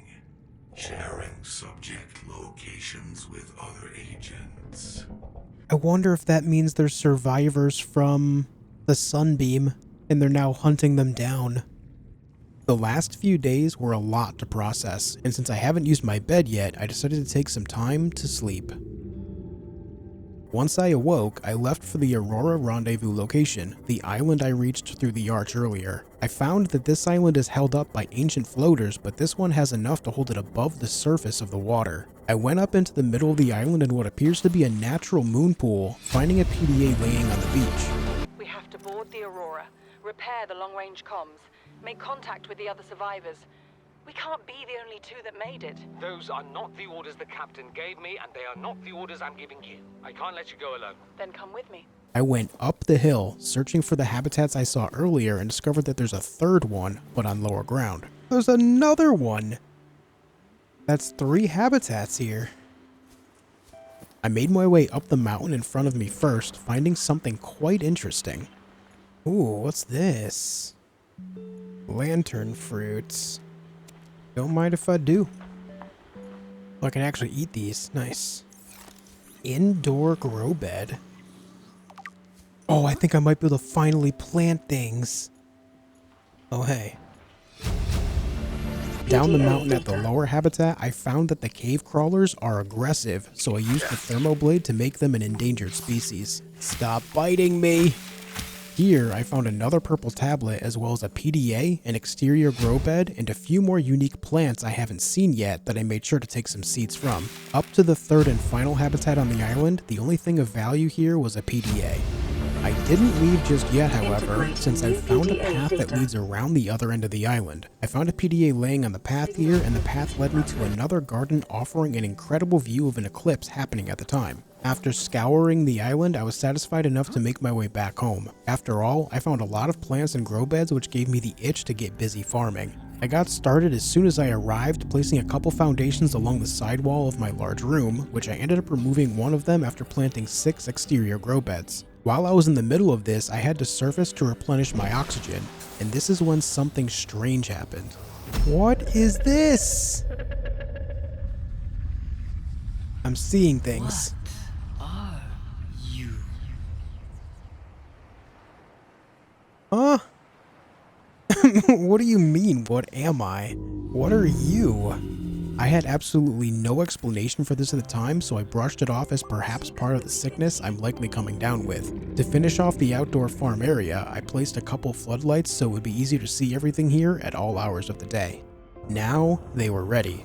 I brought out all sorts of plants and seeds, learning that the only two I brought out with me that could be planted here are deep shrooms and gel sacks. And I had to hit them with a knife in order to break them down into seeds to plant as well. This gave me an excuse to get started on planting some things indoors as well. I started in the bedroom to give it an increasingly cozy vibe, and that's when I had an idea. What if I made another large room but lined it with indoor grow beds? I could use this for multiple things while at home, food for myself, and perhaps a second bioreactor for more sustainable power. This turns out to be a huge project, but I made sure to maintain the exterior grow beds in between bouts of gathering resources and building out my plan.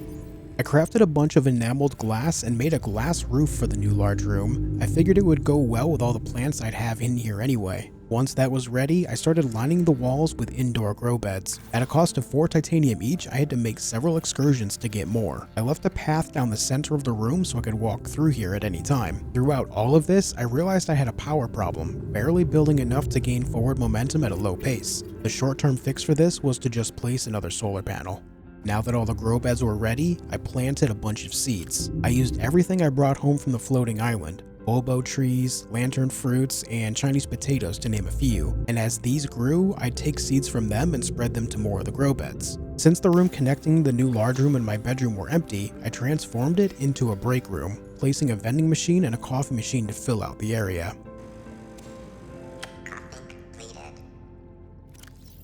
They actually give things amazing. To finish off this project for the time being, I made a glass compartment leading out of the center of the large room and connected an observatory. This room is all about the beauty of this world, so why not include a view of the area? While I was in the spirit of crafting, I remembered that there's a bunch of things I haven't made as far as equipment goes. Looking through my blueprints, I remembered the reinforced dive suit and the propulsion cannon. I threw them together, having a realization after I made the reinforced dive suit. Oh, interesting. The reinforced dive suit does not come with a helmet. So I guess that gives me a perfect excuse to finally make the rebreather. I went outside to test the propulsion cannon, learning that I can capture fish with it and even weaponize them. Okay, I have it. And then I can shoot item, release, or load propulsion cannon item. Shoot it. Oh! Finally, after several days of gathering materials, building, and crafting, I listened to the radio message that's been waiting for me for days. This is Altera HQ. This may be your only communications window. We can't send a rescue ship all the way out there, so Aurora, you're just gonna have to meet us halfway. We've uploaded blueprints to the ship's computer. Sandwich run, you in? Yeah, give me a second. Black box data shows the high security terminal in the captain's quarters is still functional. Becky's leaving like in 5 minutes. All right, well, tell Becky I'll just take the regular. The regular? Yeah, she'll know what I mean. The code should And be... if she doesn't? Just tell her the regular, dude. Okay. The if code... I say regular, and she's like, what's the regular? I have to come all the way back up here. The code should be 2679. The regular's just a ham and cheese. Okay, would you just say ham and cheese? Ham and cheese. Okay. I'm pretty sure I know those voices from something. After a quick Google search, it turns out I did recognize those voices. I used to watch Battlefield Friends all the time, and it was nice hearing a couple of them in Subnautica. Oh, I forgot I don't have the radiation suit on me. That is some true bonehead activity. Once I had the radiation suit equipped, I headed back out again to search for a way inside the Aurora's wreckage. Looks like we're here. Now I gotta find a way inside the ship. I mean, these boosters are huge, but it's so dark it's kind of hard to see. Yeah, I can't see a damn thing in there. I think it's just a dead end. What? What is that? Oh my god. What is that? No! What the hell is going on? Get me out of here. Go, go, go, go. I just jumped out of my chair. Okay, don't go that way. Yes, indeed. Definitely do not go that way. Oh my god. Well, I know what the roaring is now.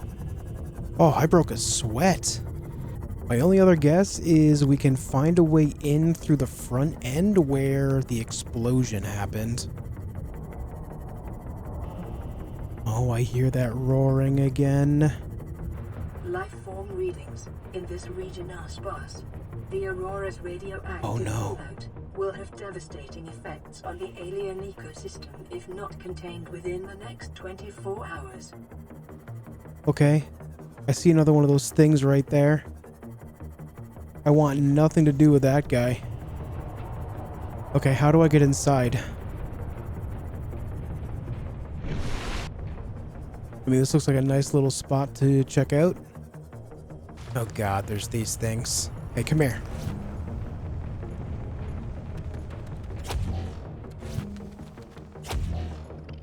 There. I will eliminate crabs by throwing crabs at crabs. Oh, there's a lot of fire inside. I don't have a fire extinguisher on me. Hold on, can I use this to move these two?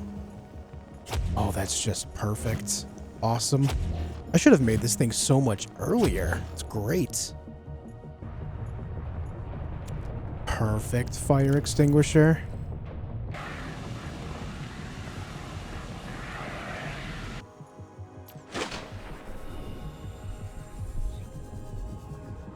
Whoa. What was the code that was given to me? 2679? No, that's not the one I need for this. Oh.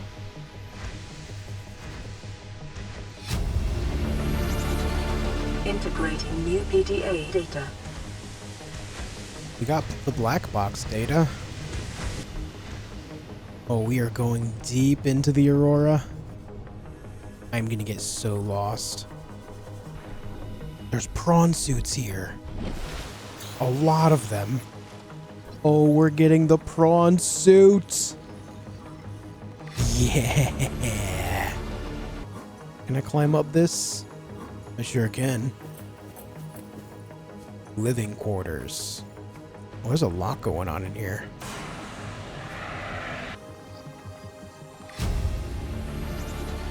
Keep calm poster.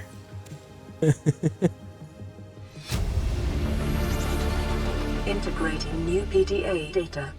Everywhere I go, there she is. Ooh. And there she is again. Everyone has the photo of this same woman. That's a cool poster. Captain's quarters. I think this is the one. It is.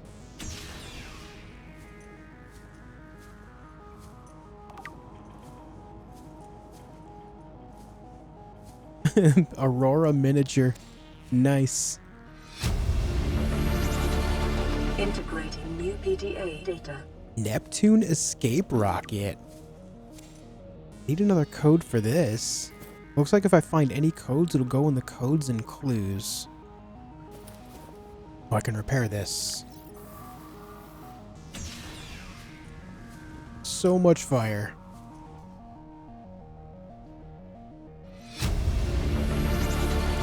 Integrating new PDA data.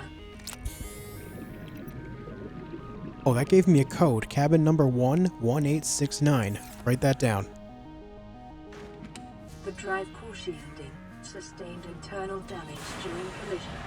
Do not attempt repair without appropriate qualifications. Yeah, this isn't looking great here. This is not looking great. Warning, local radiation at maximum tolerable level. Alright, good to know. Cyclops engine efficiency module. A free mod. I'll take that. This looks like the holes that were in my base that let the water in when the strength of the hole dropped too far when I was building. Can I repair you? I can.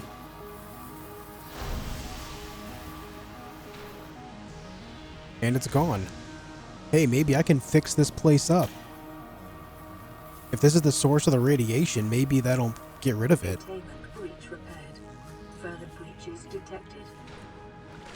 Oh. What are you? What the hell is that? Get off of me. Bleeder.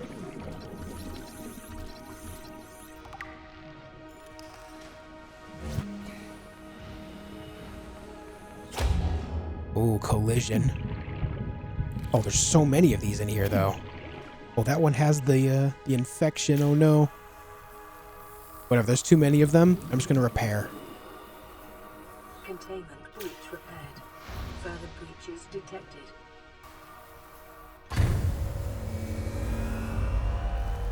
Drive core breach sealed. Radiation levels decreasing. Ooh. Some nice music playing.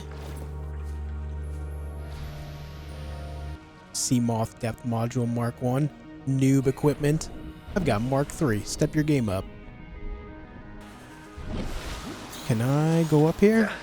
Oh, ow. Yes, I can, but at the risk of being burned. Integrating new PDA data. Integrating new PDA data. Cabin 1, here we go. 1869. We're in here. Integrating new PDA data. Ooh, a cap. Ooh, I can make wall shelves?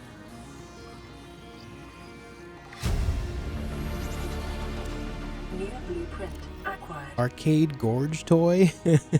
Comforting. I think I've done everything there is to do here.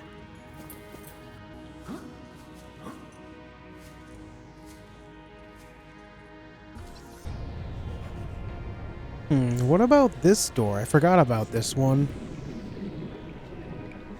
Is there a PDA in the area anywhere? Yeah, I looked right over it. Integrating new PDA data. Lab access 6483.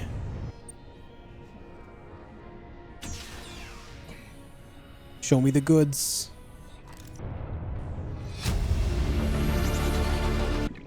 Databank corruption was detected on your PDA. Your technology blueprints have been updated. Propulsion cannon resynchronized. Interesting. I'm fairly certain that we've gotten everything here, but I'm not 100% sure. But I'm just gonna go because we have a lot. I have a lot of stuff on me. The loot bag is full, man. The trip to the Aurora was incredibly worth the time and effort. I wasn't done here yet, however, as I put together a plan that was either genius or incredibly stupid. You know what I kind of want to try to do? I see that guy right there.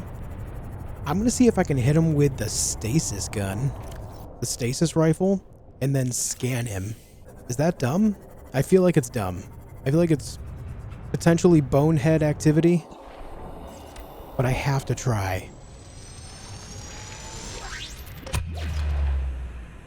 I missed. Is that a hit?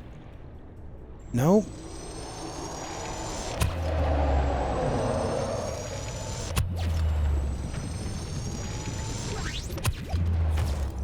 Oh, that's a hit. Scan him. Reaper Leviathan. Scanning. Scan faster. Scan faster. Okay, we have it scanned. Let me hit it with another. And I'm leaving. I'm getting out of here. Oh, he's angry about it. I'm going. You'll never see me again. I'm leaving. Hey, that wasn't Bonehead. That was actually Big Brain. Leave it to me to use a tool like that for the first time against a monster like that. Well, I guess not first use. I did practice with it against some smaller stuff. The first thing I did when I got home was decorate. A lot of the items I brought home with me are purely decorative, and they just fit perfectly in the break room. I especially love the prawn and mech posters. I'm a big fan of mechs if you didn't realize at this point. Yeah, look at this place. The break room's looking great now. What a big upgrade. I moved on to doing my usual upkeep and spread more seeds in the indoor grow beds, filling up every single slot in all of them in the room already. I listened to a radio message, another distress signal with corrupted coordinates that I'd have to manually search for. Before I was going to do anything though, I had some major work to do. I did take a few minutes to look over the databank first though, considering the huge amount of PDAs I found recently. Neptune Escape Rocket. This blueprint set was developed at Altera headquarters specifically to get you off 4546B and back to the nearest phase gate. It consists of 5 independently constructible elements: launch platform, gantry, stage 1, 2, and 3. 1-person life support. Oh my god. I'm the only one leaving this planet. Warning, onboard AI will not launch if local threats are detected. Well, I guess that would be the end goal. Aurora black box data. High velocity energy pulse detected on planet surface. Emergency distress signal sent to Altera listening buoy via long range comm relay. Impact detected, life pod bays on starboard side compromised, outgoing communications compromised. It looks like that giant transforming cannon is what blasted us out of the sky. Transgov profile Altera Corp. One of largest suppliers of spacefaring technologies and consumer electronics in the Federation. Aurora Auxiliary Mission Orders. Mission search and rescue, target crew of the Mongolian vessel Degassi. I knew it! That was our entire purpose here to begin with. I called it. Contact Mongolian emissary Yaki Kassar, Aurora passenger quarters. I knew it, man. Confirming the fate of the crew will aid Altera's diplomatic efforts with the Mongolian consuls. Reaper Leviathan, the big scary guy. Leviathan class species are vast organisms at the top of their respective food chains. This species is a streamlined hunter with highly developed senses. The deep roar emitted by the Reaper at regular intervals is effectively sonar. If you can hear it, the Reaper can see you. Yeah, add a little fear to the fear, I guess. Even now narrating this after my playthrough is over, the idea of the Reapers knowing I'm nearby at all times and choosing not to hunt me down is somehow even more intimidating. Now that I'm all caught up on the databank entries, it's time to work. I started with the Neptune launch platform since it was the only schematic of 5 for it that I could make right now. At first, I was confused since I had all the resources gathered but couldn't find where to craft it. Then I remembered that the mobile vehicle bay is a thing. Once I got to it, I crafted the platform. Oh, that thing is massive. And it's taken them a while to build this.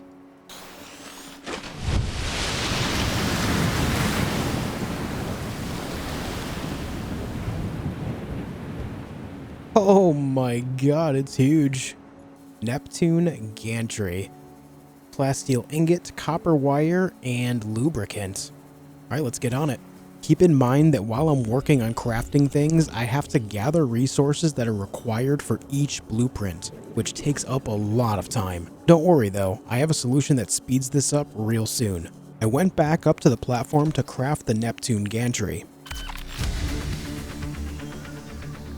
I love watching the drones just do their thing, constructing this.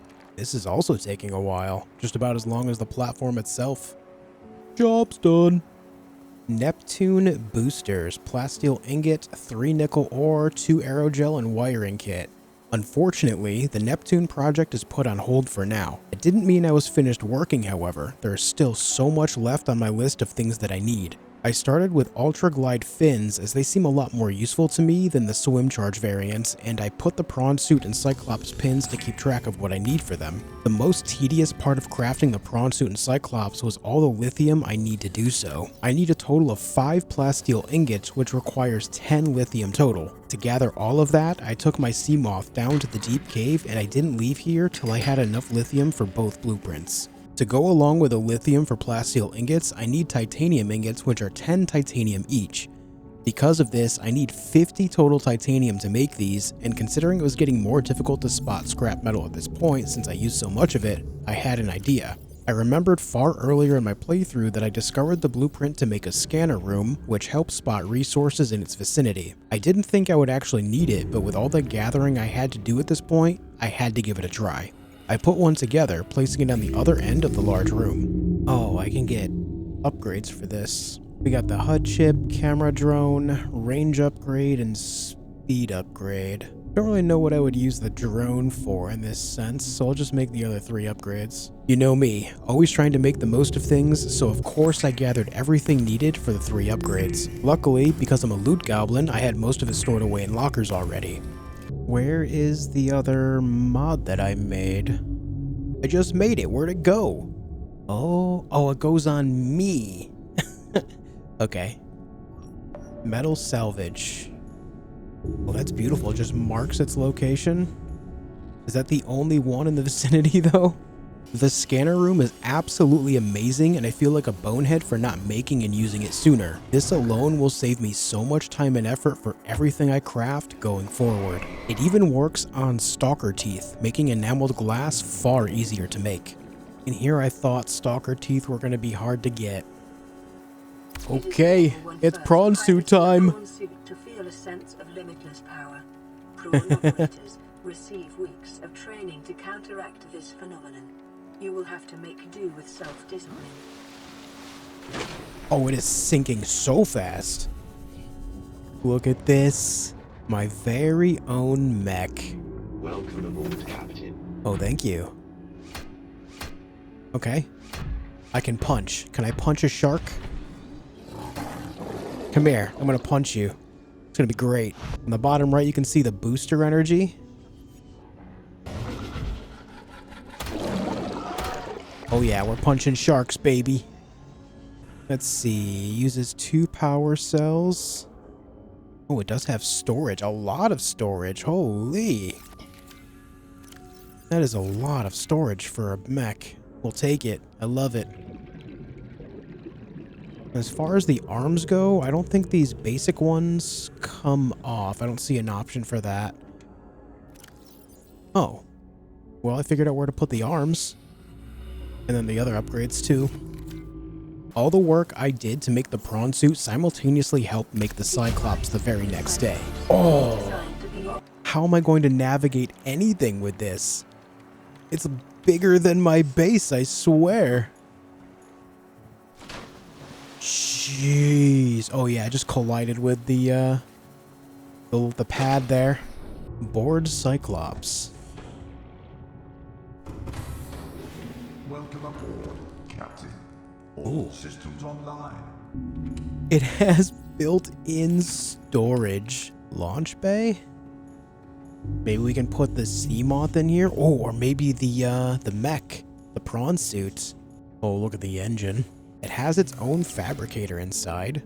Oh, we have so much work to do. Has 3 power cells. The decoy launcher, okay. A fire extinguisher. Oh, it has 6 power cells. And then this is where the upgrades go. No vehicle docked. This is where I'd put my vehicle if I had one. Oh, we can change the colors of it. Submarine name. Thickness. Oh, I have to turn on the engine. What do we have here? External camera system silent running. Rig for silent running. Interesting. Oh yeah, that must be the noise thing. We try to sneak by things. Interesting. And then the external cameras. Oh, we have several of them. Alright, space is up, C is down. This thing is huge. Yeah, I mean, it's not quite as big as my base, but it's certainly giving it a run for its money. Beautiful. I'm assuming this right here is where we would dock a vehicle. Let me see about getting the prawn suit in there. Does it grab automatically or what? Yes, it does. Oh, that is so cool. I can access the storage and the upgrades from this. This is awesome. I'm really excited for this.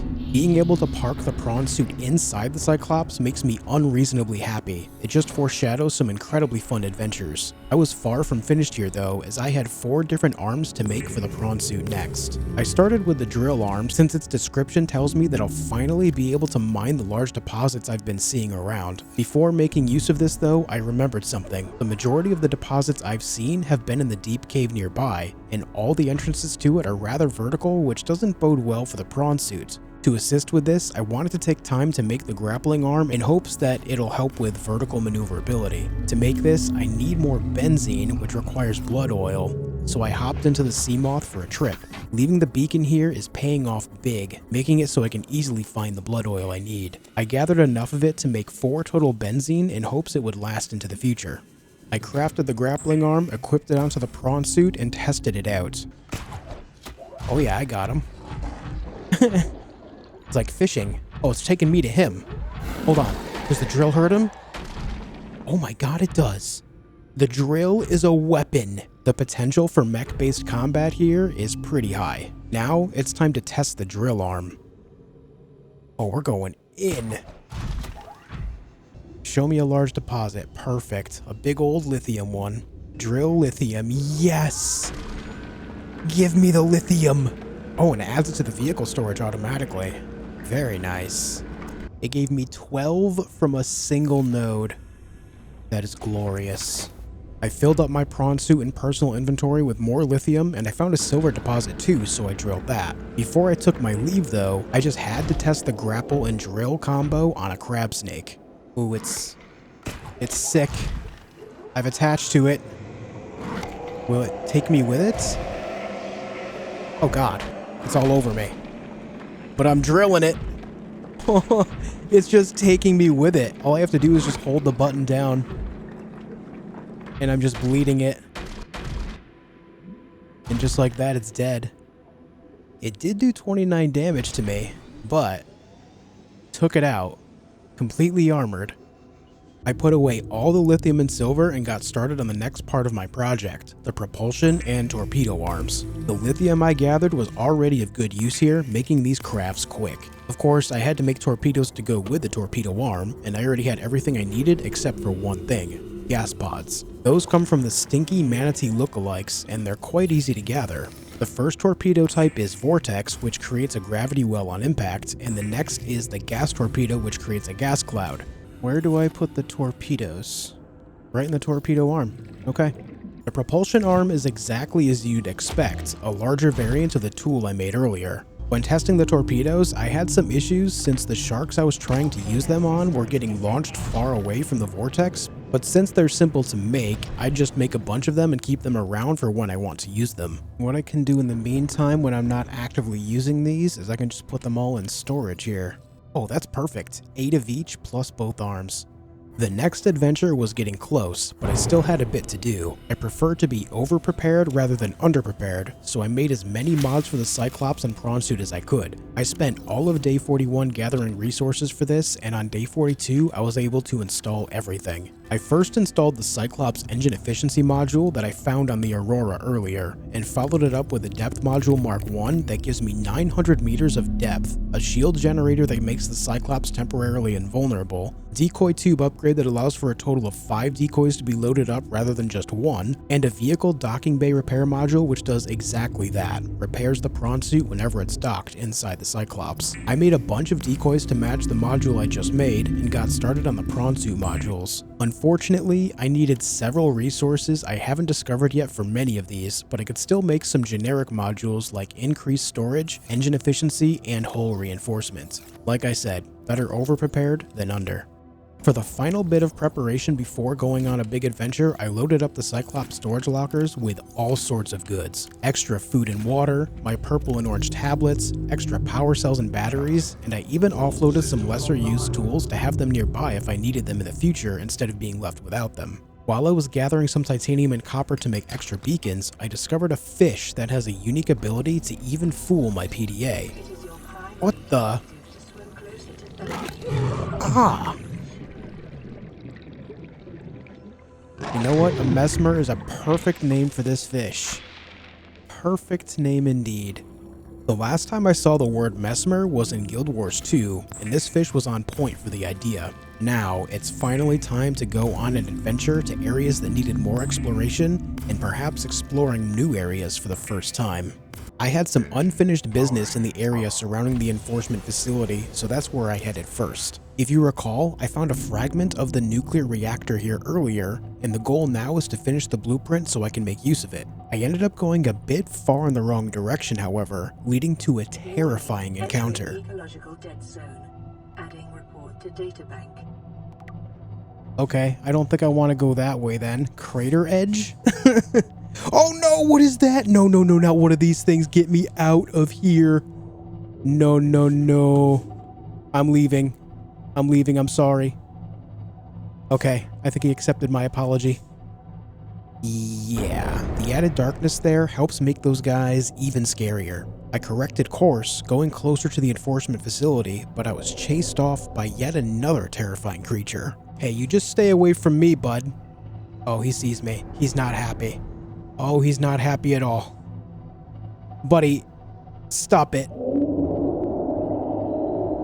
Buddy, leave me alone. It's like we're going the same speed.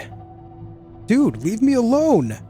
After finally losing the Reaper Leviathan's attention, I made my way back to where I spotted the wreckage. Here, I found exactly what I was looking for. Alright, here we are. It's a little bit scary knowing he's so close. We have a couple things here. Oh, yes, exactly what I wanted. I think there's another piece right next to me as well. Yes, okay.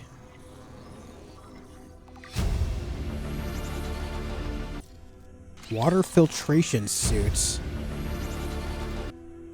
Cyclops thermal reactor module. The wreck didn't offer anything else of value, but that's fine considering my objective was met. Back at home, I built the nuclear reactor, putting the new blueprint to use right away to solve my power problem. This totaled my max power at 3,150, and I still had more uraninite for a couple more nuclear rods. I did the proper thing and made a nice little nuclear waste bin for any future spent rods as well. I put down a bar table and a couple chairs in the break room, really tying it together. I also read the data given to me by my PDA after accidentally going too far from the crater, giving me a bit more information on planet 4546b. Geological scans of this area show a steep decline in all directions. This data is consistent with the theory that the Aurora crashed on the edge of a 2 square kilometer volcanic crater. The ecology of the trench surrounding the crater supports only 2 kinds of life, microscopic and Leviathan class. Exploration is ill-advised. With my power problems resolved, it became time to venture into a completely new area. I left a beacon by a mysterious cave entrance earlier, and now was the time to explore it. I headed there, slowly working the Cyclops into the strangely large cave entrance. Is that brine? It looks like brine. You know what, this is a good spot to just hop on out. I'm pretty sure this one is silver. Yeah. What is this?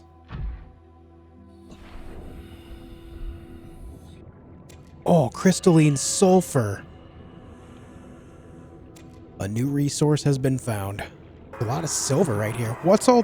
No, dude. No, no, no. There's a big thing. Okay, that is a problem.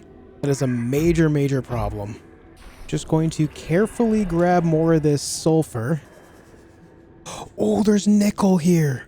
And a whole giant node of it, too. River Prowler. I just gotta hope it doesn't see me. The good news is I found where to get crystalline sulfur and nickel.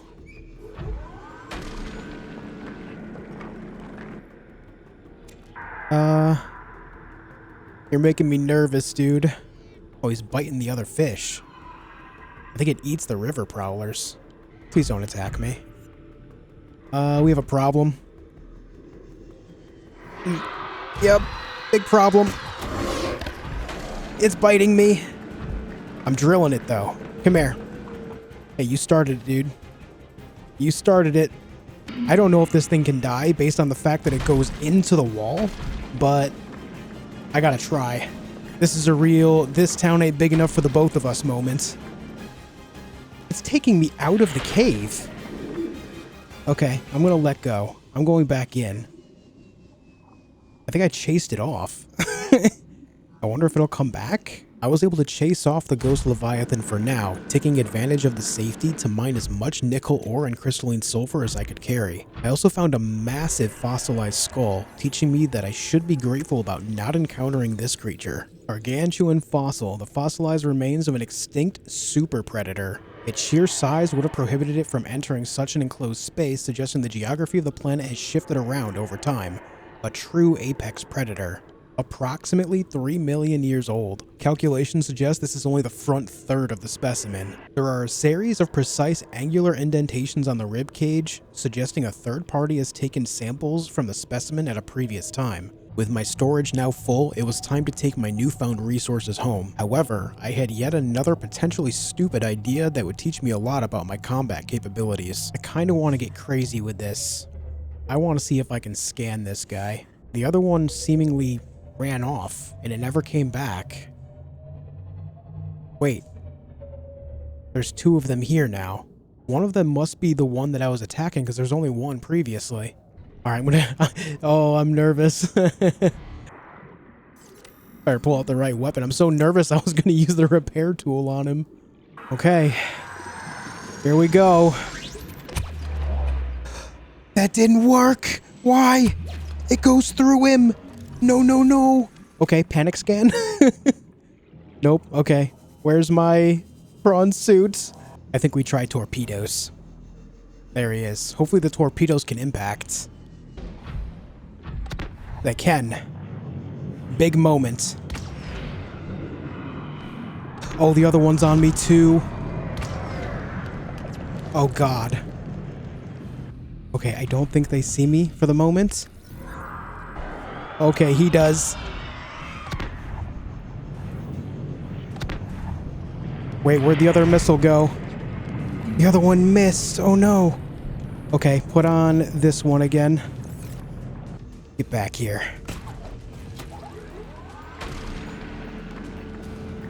Come here. I want to finish this. Oh, I'm standing on him. Buddy, where are you taking me? I am so far away. Oh, I can only take a couple more hits before I have to bail. Damn, man, he got away. Hold on, are you coming back for more? Okay, we take a moment to heal. Maybe he won't leave too far away. This could be a monumental moment. He's letting me get away with healing here. Okay, he sees me. We got the healing in. Oh no, I let go. A full heal. Come here.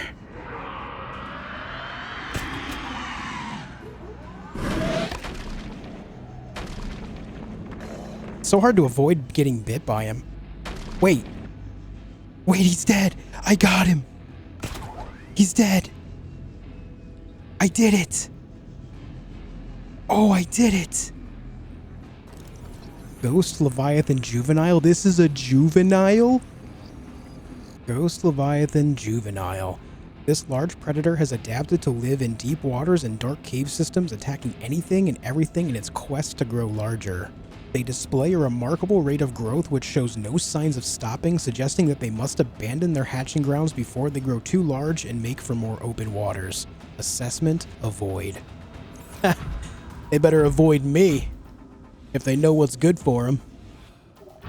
Alright, let's try this once again with the torpedoes. Hey, you leave the Leviathan, or you leave the Cyclops out of this, dude.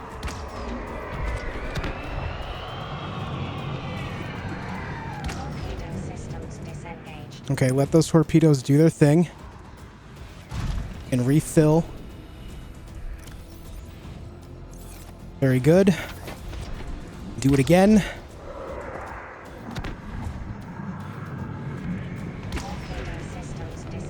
Okay. I don't know how much damage that's doing, but now while that's doing its thing, we can switch these out again. Oh, come on, where is it? I'm panicking. Alright, we're hooked on. Now, it sat in those poison clouds from the torpedoes for a long time, so that should have been pretty good damage.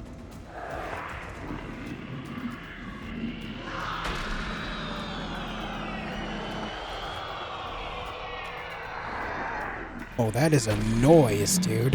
What was that? Oh, we got another one. I'm liking this mech quite a bit. The prawn suit is awesome. I gotta say, that second go around, I think those torpedoes did a little bit more damage than the first go. I'm not sure if the ghost Leviathans are immune to the stasis rifle blast or if I just completely missed, but the fight still went in my favor. The prawn suit adds so much flavor to this game for me, I'm really glad to be able to use it now. Once I made it home, I put all my new materials in storage to prepare for some new crafting. With everything I brought back, I'm now able to make several new things that will upgrade my capabilities, as well as the next piece of the Neptune Rocket. I swam up to the Neptune launch platform and got to constructing the boosters. Nice.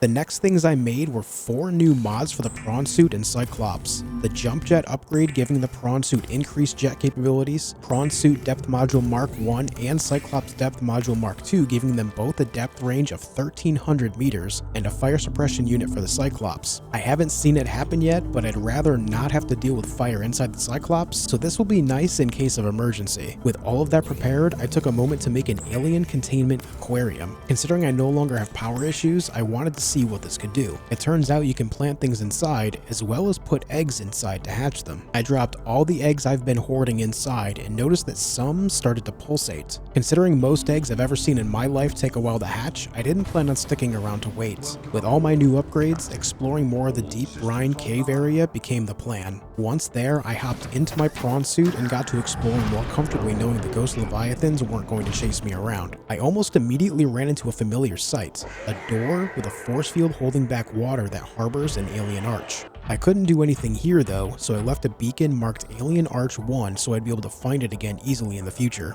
I took my time scanning new things I haven't yet, and even collected some seeds for plants I haven't yet. Soon after, I found a long drop leading deeper into the cave, and considering my latest depth module upgrades, I jumped on the opportunity to put them to use. It's a tight fit for the Cyclops, but I maneuvered it without hitting anything. This new area had another open chamber with several pathways leading in every direction, meaning even more exploration. Upon seeing the huge skeleton in the middle of the chamber, I went out to scan it, which gave me a new PDA entry. The semi-intact skeletal structure of a Leviathan-class predator. Head trauma. There is clear evidence of massive physical trauma to the head. The damage is so severe, it was likely the cause of death and must have occurred somewhere nearby. Bone growth suggests the creature was in the egg-laying stage of its life cycle. One of the pathways leading away from this has some columns with the familiar alien style, so I followed it to an area with a sunken alien structure. Maybe this is what that sea dragon collided with. Looks like I can maybe get in right here. We got warpers nearby. It looks like maybe I need some tablets. I have some on the Cyclops. This one needs purple. Alright, I'm gonna go grab a few purple tablets and then I'll be right back here. With a purple tablet in my pocket from the Cyclops storage lockers, I went back to the destroyed alien structure to continue looking around. Okay. More data. Unidentified Leviathan. This Leviathan species has been assigned designator Sea Emperor. Bone samples from Emperor specimens indicate some potential for Kara immunity. Single specimen captured for study at purpose-built containment facility constructed in volcanic region at depth 1.4 kilometers. Integrating new PDA data.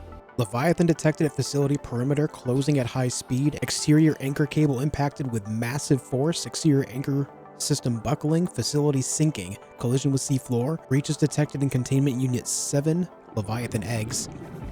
Residual biological evidence suggests indigenous life forms were brought to this location and subjected to intensive study. Data pertaining to the bacterium is being downloaded. Caution. Detecting atypical fluctuations in blood plasma proteins. A self-scan is strongly advised. I'll do that as soon as I'm out of here. These are parts to a warper. Yeah. Self-warping quarantine enforcer unit. This life form shows signs of heavy genetic modification and extensive mechanical grafting. Its digestive and pulmonary systems have been replaced by an onboard battery receiving energy directly from the main grid and distributing it around the body. Miniaturized phase technology has been implanted beneath the skin and is triggered by the central nervous system allowing the construct to teleport at will. Programmable hunter-killer, avoid. This makes me think that the robotic messages that I received on the radio before were from warpers. The more of these buildings I find, the more answers I'm getting. The path this building is on leads further yet, and following it led me to yet another discovery. Oh no, another ghost Leviathan Reaper thing. We'll come back here a little bit later. I didn't really want to fight this guy though, since I was so into the exploration, so I left this path for now. Unfortunately, however, an alternate path I went down led me straight into yet another one. Okay, if there's a rib cage, there's likely a skull. I think I see it. Yeah. I also see another ghost Leviathan juvenile. Where is it? I don't see it anymore. Hey! Alright, let's just scan it. Oh, there's nothing to scan. I can't scan it. Oh, I'm sad. Oh, wait. There it is. It's stuck inside. Well, if it's stuck inside, maybe I can attack it. Hey, friend. Haha. Hey.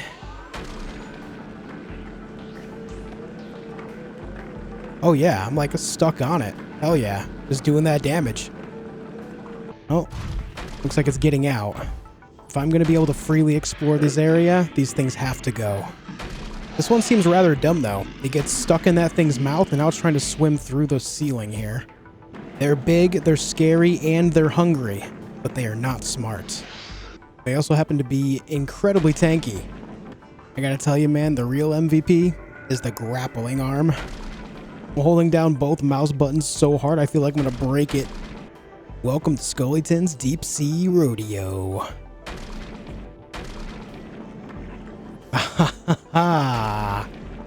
We got him. Scully 3, Ghost Leviathan 0. Defeating my now third Ghost Leviathan turned out to be quite fortuitous, not just for surviving, but for it leading me down a path into another huge find. There's another skeleton here, with alien structures. Ancient skeleton. I guess I should thank that Ghost Leviathan. The skeleton of a million-year-old armored carnivore. Projections suggest this life form would have been larger than any living creature encountered on the planet. Oh, another door is here. Oh, this needs the orange one. I see a bunch of ion cubes in there too. Alright, I'm gonna go grab the orange tablet then. I brought the whole Cyclops with me to allow the prawn suit to recharge for a while, and when I arrived, I opened up the room using the orange tablet. Here, I found several ion cubes, a data terminal, and both fauna and flora specimens in protected cases. I also found another egg similar to the one I found in the giant mushroom tree. Apparently they're called Cuttlefish. Since I forgot to do a self-scan when advised to do so earlier, I did so here while I was safe. Self-scan complete. Bacterial infection has spread to the skin and pulmonary system. Oh no. Medical report recorded to databank. It is imperative you find a way to neutralize the infection. Oh, my hands. Oh no, now I'm glowing green. I continued on down the path to explore further, finding that it actually leads up and out of the cave to a rather familiar location. That's the Degassi habitat. I was so close to an entrance earlier and I had no idea. Knowing I was so close to this area before made me wonder what else I've missed, but it's not like I'd be able to survive this area earlier on anyway. I was planning on making my way out of here, thinking I'd reset and plan for another excursion here a little later, when I remembered another path I didn't explore yet upon seeing a distant blue glowing tree. Giant Cove Tree. I can't actually scan that, but it is egg-shaped. A vast tree encountered in a deep cove and the only one of its kind encountered on the planet. Ghost Leviathan eggs. The tree's branches are wrapped around a number of maturing eggs belonging to the species designated Ghost Leviathan. This tree appears to be an ancient nesting ground. The eggs were laid when the tree was young, and now the branches protect and grow with them as they await the right conditions to hatch. The idea of Ghost Leviathans hatching here made me nervous, so I didn't stick around in this chamber. I went further down the path, leading into yet another entirely new area. I mean, it's kind of looking like a dead end? Well, it looks like it goes down a little. No, it looks like it goes down a lot. What is our current depth? 930 of 1300. I still have 369 meters to work with. I guess we go. What am I getting myself into here? Oh, we got new creatures here. Oh, this is going quite deep. Still got 200-ish meters to work with, though. Oh, we have straight up flowing lava down here. Looks like maybe it's opening up a little bit. We do have more lava on the ground. What is that? Oh, tell me that's kyanite. We might have found some kyanite deposits here. We're gonna get out there and explore. If that's kyanite, we are in for a field day. Hey, maybe I do some scanning. Lava larva. What you got going on? Grub-like species. Lack of sight and smell was able to sense and drain thermal and electric energy in its immediate environment. Avoid when piloting vehicles. Remove to conserve batteries. Okay, dude. Get these guys out of here. Where are you? Lava lizard? We got all sorts of things down here. Let's see if this is the stuff I'm looking for. Oh, yes it is. Let's go. I think the play is we grab up enough to fill up my storage, and then we leave. We can come back here later. I remember there being several things I can do with kyanite, including thermal energy production.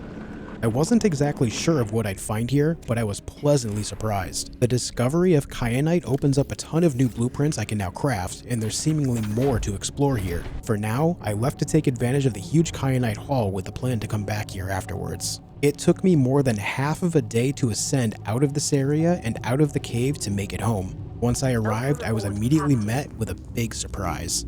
Oh, look, everything did hatch. Look at them. Oh, look at that guy. I haven't seen one of these out in the wild. 5 tentacles, that's an odd number. Like quite literally an odd number, but also weird. Let me see if I can scan this guy. Are you guys aggressive? They're not aggressive. Inventory full. Are you saying I can pick them up? Hold on. I can pick them up. He's pretty cute. Small, gray-colored herbivore, the cuttlefish displays high levels of intelligence, curiosity, and attachment. Strangely, this species has not been encountered in the wild, and the scanned specimen had to be artificially hatched within an alien containment unit. As we observed on Earth dolphins before their extinction, this creature seems to understand the concept of other minds, the prime indicator of true sentience, and attempts to communicate with a series of chirps and chirrups.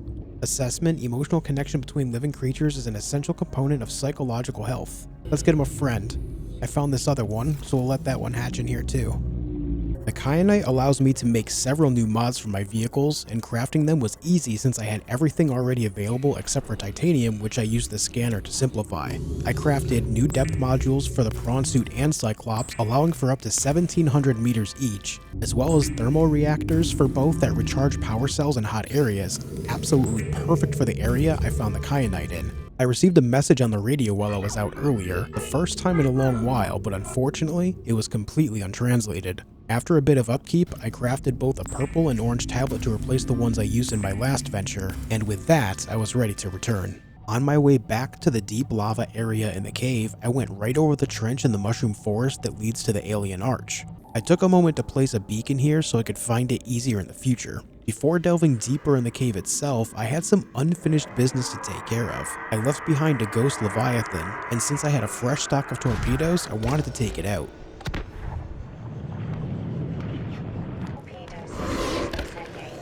Ow. Oh my god, he chased me hard there. Ah!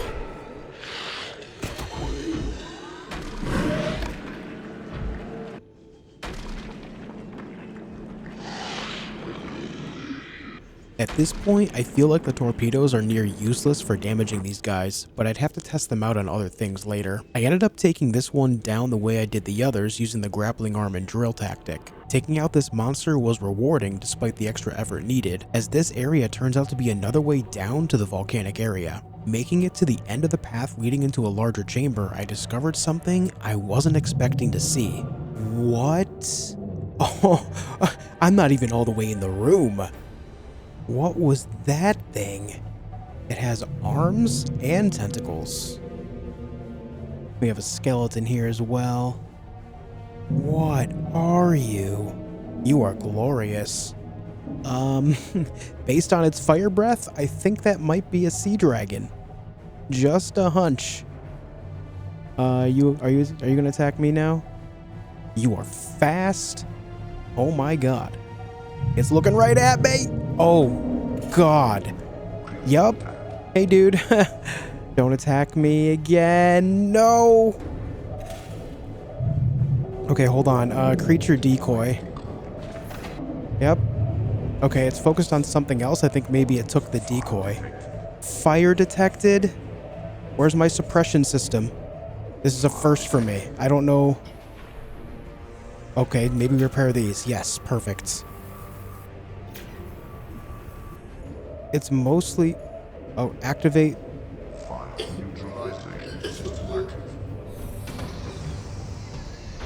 Oh. I never saw any fire, but any fire that was there got neutralized. That's nice. I'm so glad that I have that. Okay, we are good to go again. Looks like there's a rather large volcano here. Oh god, hey, sorry, didn't see you there. You know what, I'm just gonna keep going. Nice to see you, old friend. Oh, there's like a door right there. After a while of getting slapped around by this thing, I decided to drop it and move into the volcano. In here, I found one of the main facilities I've been looking for. Oh, maybe this is the thermal plant. Oh, hey, there we go. I'm inside. Look at this little robot guy. What are you doing? Alien robots. Immobilize and return to Altera for mutual profit. Right. Oh, holy ion cubes. Oh, I gotta drill it? Oh, we're about to get major ion cubage. Oh, an arch. Oh, wait. Oh, I think I can put a cube in here. Okay. Where does this one take me?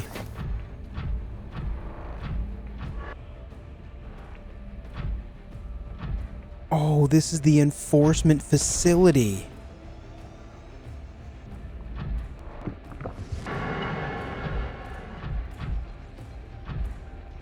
Oh, we got something in there. I'm glad I made some more tablets. Trade a purple tablet for a blue tablet. Okay, what am I gonna need a blue tablet for then? Oh. Here, to me. I'm having hallucinations again. Oh, I need another tablet. I only had one on me. Back to the Cyclops to get that. Once I came back with the tablet, I was able to enter the room with electricity zapping around it. I also found a data terminal giving me a clue as to where to go next. A power router in the thermal plant is distributing energy collected on-site to other facilities on the planets. Primary containment facility location updated, constructed within a natural chasm, connected to this cave network, south-southeast, area of volcanic activity, depth of 1.4 kilometers. Well, if it's connected to this cave network, then we can't be too far off. Integrating new PDA data. Did I just... Oh, ion power cells and ion batteries? Okay, well, it looks like we can build the next part of the Neptune rockets. That's good. I have to imagine these ion batteries and ion power cells are going to be more powerful than regular batteries, too. As I was leaving, I realized the monstrous thing swimming around here wasn't around, so I took advantage of the moment to scan a skeleton on the seabed. Turns out it's a Reaper Leviathan skeleton, and it was a meal for the monster here. Since the data terminal told me the next facility is somewhere nearby, I investigated the room. It wasn't long before I found a hole in the ground going even deeper, and I was able to follow it into a massive chamber with a field of lava. Here, there's yet another of the huge beasts.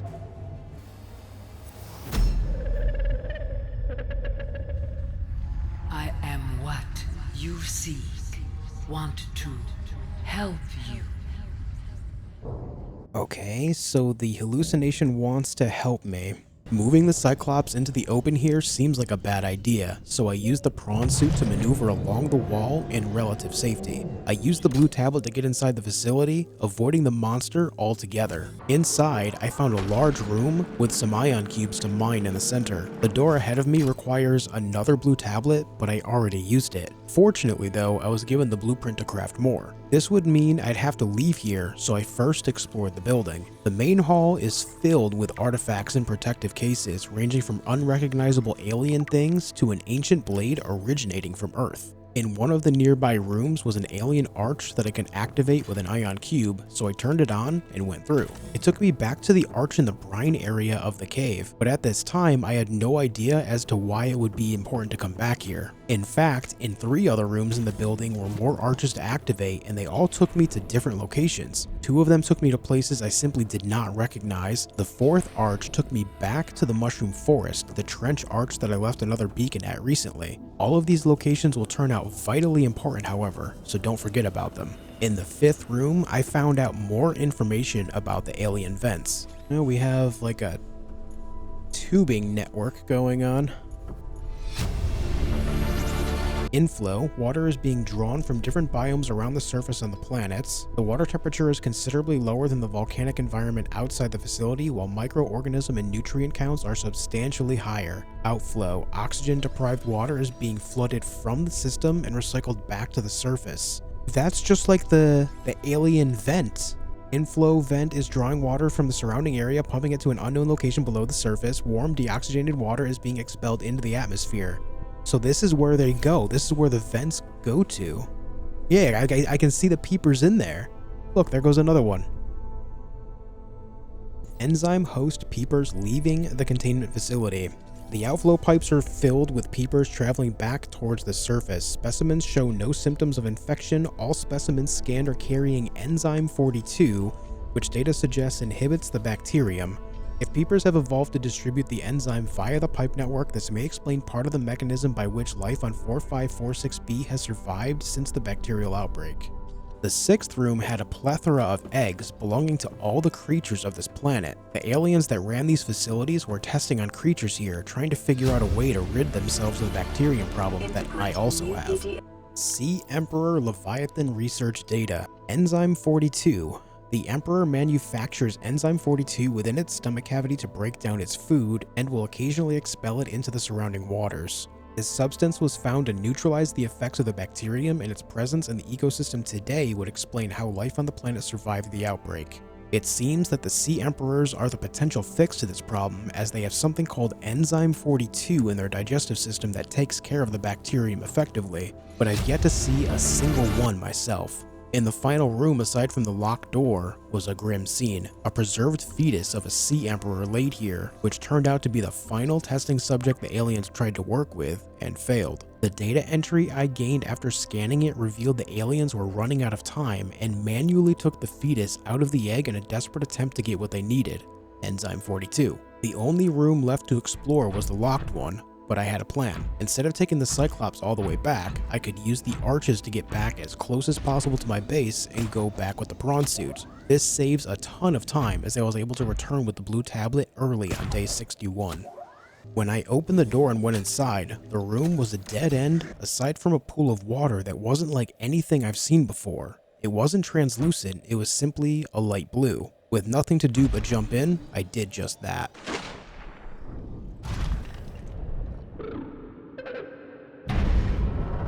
What the hell is that? Are you here to play? Oh. they built these walls. They played alone. They bored me. Now they're gone. And instead, we have you. We are curious whether you swim with the current or fight against it, as they did.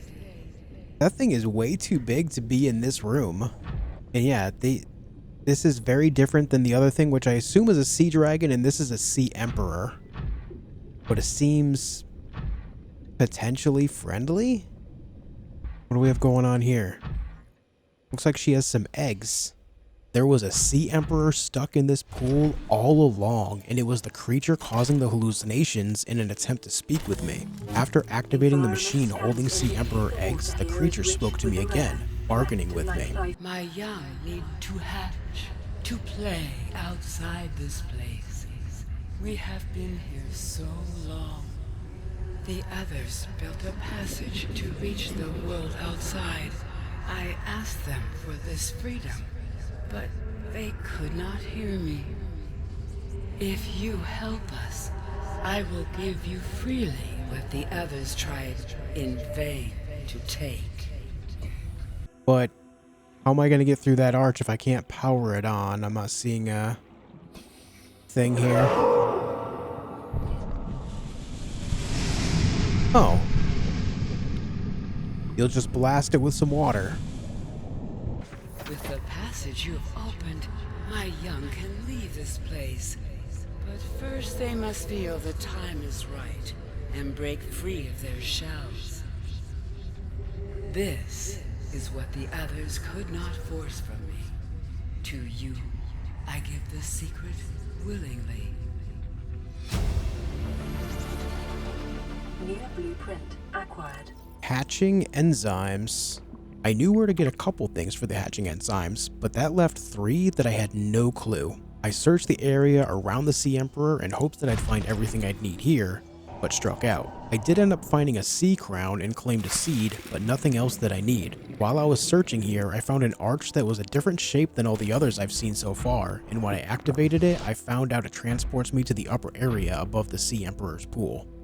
There was nothing else at all here that could help, so I had to leave to get what I need. This is when I remember the arches that branch off the large room. I remember one took me back to the brine area, and another led me to an area where there were several bulb bushes. I went to both of these places, claimed a seed from each, and that is when I pieced it all together. Man, I think I figured it out. The other arch that I just took, I remember there was the bulb bush there, so I used that arch to go quickly grab a seed.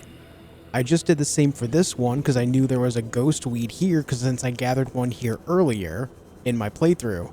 Since there's 4 arches, why wouldn't the other 2 lead directly to the last 2 resources that I need? Especially considering the first resource, the crown seed, is found in the room itself with the Sea Emperor. The crown, the Emperor, and then the other 4 attached things? It makes perfect sense. Why did I not think of this sooner?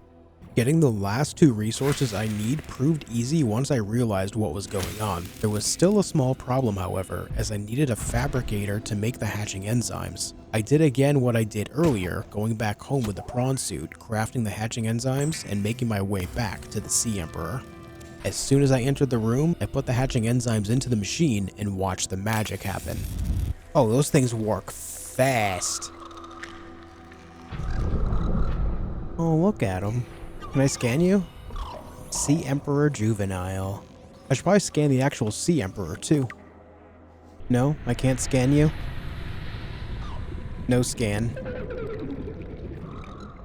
Aw, look at that. My young are swimming for the shallows. I thank you. Their freedom is my end. What will it be like, I wonder, to go to sleep and never wake up? Perhaps next we meet, I will be an ocean current, carrying seeds to a new land. Or a creature so small, it sees the gaps between the grains of sand. Farewell, friend. She held on just to see her kids make it out there. How poetic. What is this?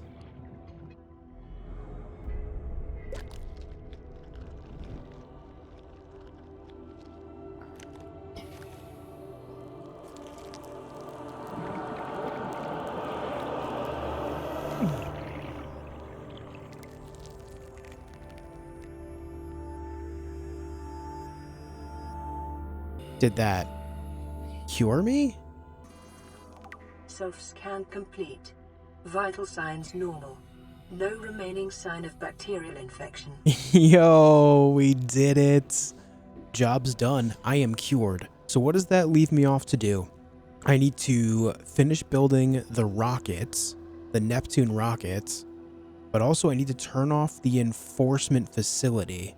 I'm pretty sure this leads to the enforcement facility if I remember right, so let me go there and see if I can turn it off.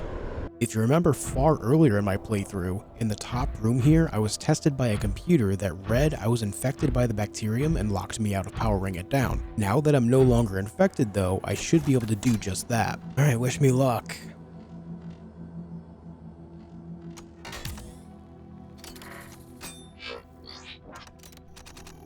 What the?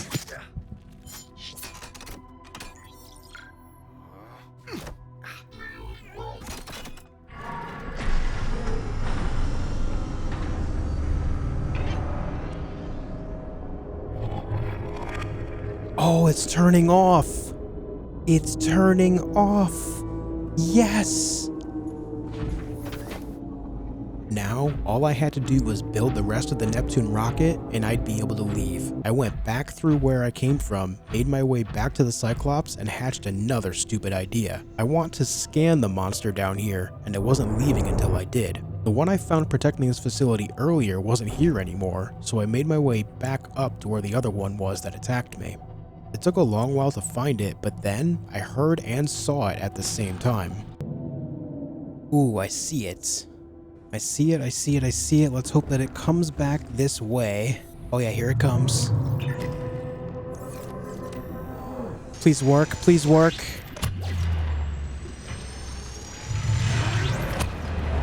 Oh my god.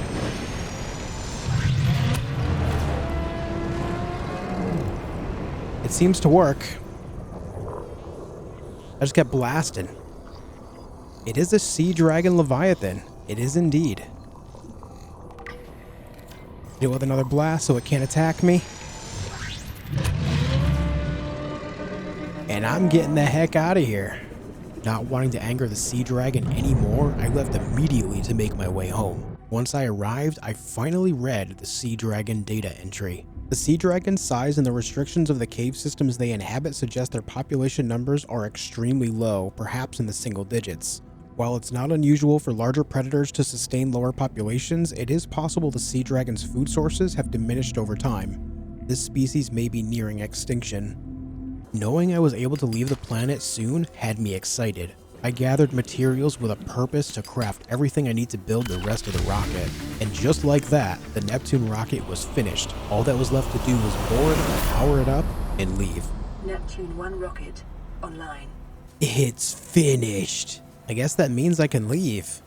However, I wasn't ready just yet. You see, I had a bone to pick with a specific species that terrified me at a time when I was just trying to figure things out, and I held on to that grudge for a long time. All that gathering I did earlier was multi-purpose, as I used all the gold, silver, and ion cubes in storage to mass-produce ion batteries. With these, all of my equipment would last much longer and be far more useful. Next, I gathered titanium and gas pods to mass-produce gas torpedoes, as I still want to test them against creatures that aren't ghost Leviathans.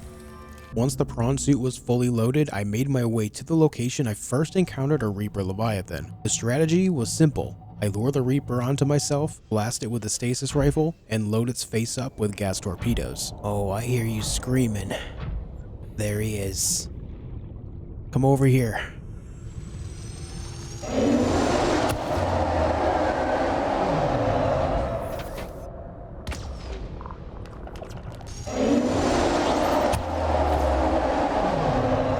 Okay, it's escaped the barrage for now.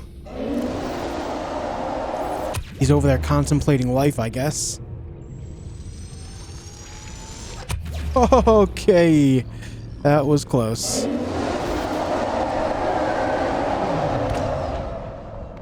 It's kind of like jumping from while it's in the poison. It looks like it's taking damage. Oh, it is. Did I just kill with the stasis rifle? Did I just last hit it with the stasis rifle there?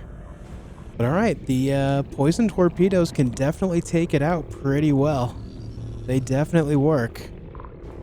Oh, this guy is ugly. The job was done, but I wasn't. I knew there was another one nearby, the front end of the Aurora, the one I scanned before. I made my way over there, this time with a little more improvisation in my attack.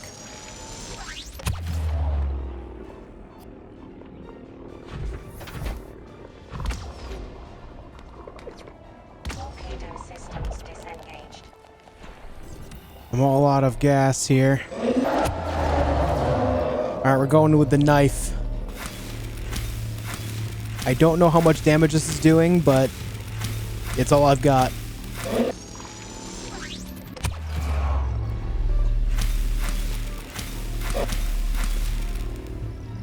Wow, that actually works quite well. Alright, that's 2 Reaper Leviathans down. I gotta say, I feel kind of disappointed in how torpedoes do, but it is what it is.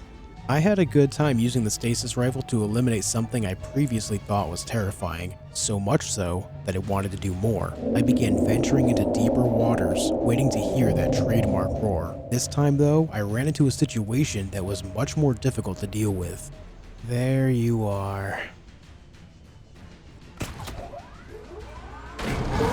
Ow! No! Let go! Let go, let go. Oh, there's 2 of them here? That's cheating. This is cheating. Let go of me, man.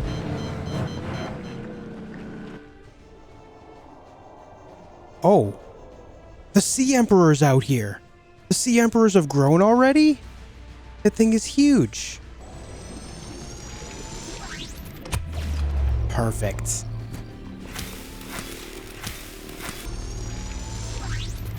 Oh god, there's 2 right next to me. The other one's right there. Oh no.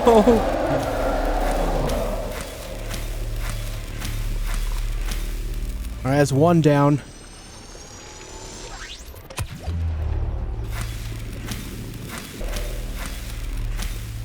And that's 2. 2v1, but the stasis rifle wins. This thing is way too strong, especially with an ion battery. It just lasts forever. You're not aggressive, are you? Are you friendly?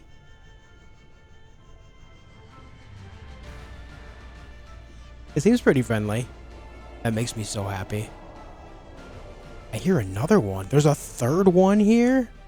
Why are there so many in one spot?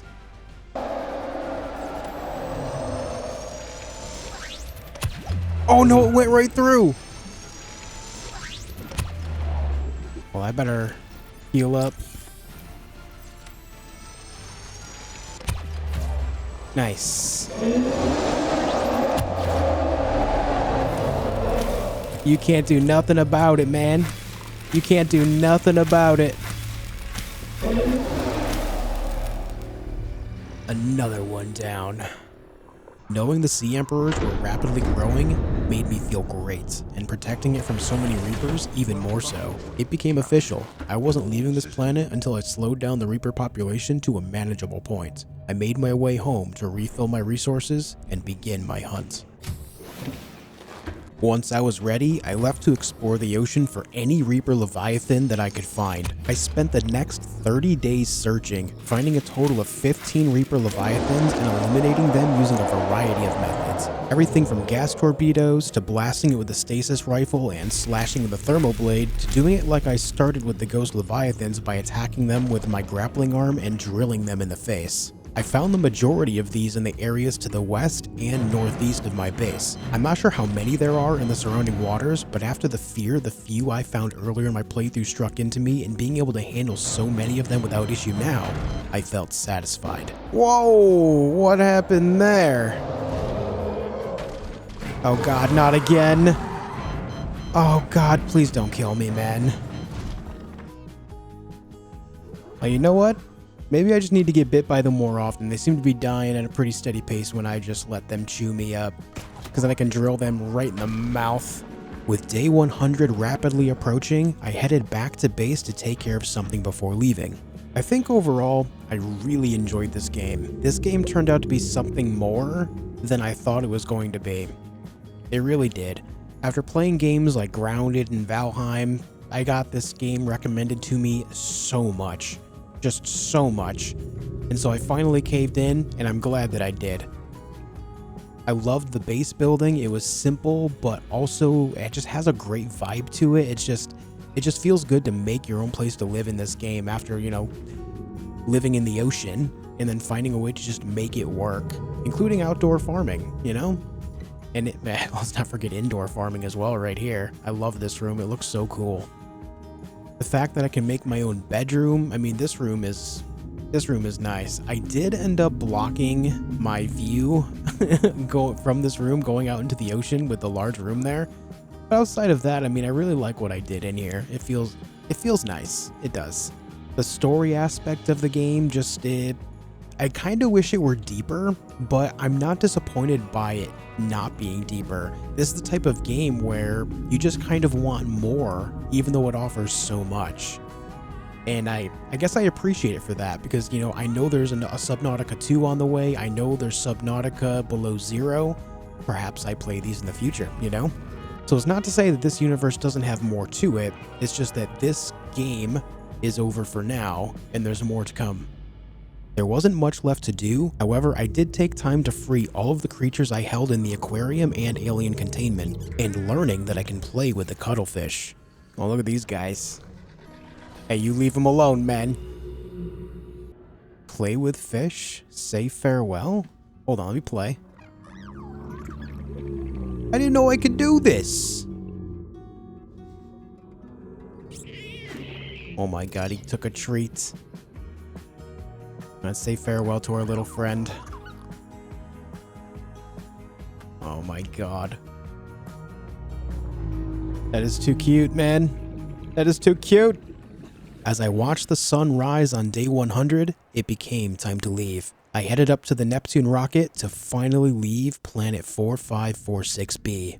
Auxiliary power units. Let's turn that on. Auxiliary power unit online. Communications array. Let's also turn that on. Communications systems array active. Hydraulic systems, go.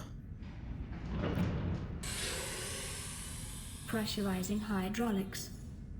Oh, look at this. Life support system. Gonna need that. Life support systems online. Boot the primary CPU. Probably should do that as well. Primary computer systems active. Okay. I took a screenshot of the game telling me to take a screenshot. It's perfect.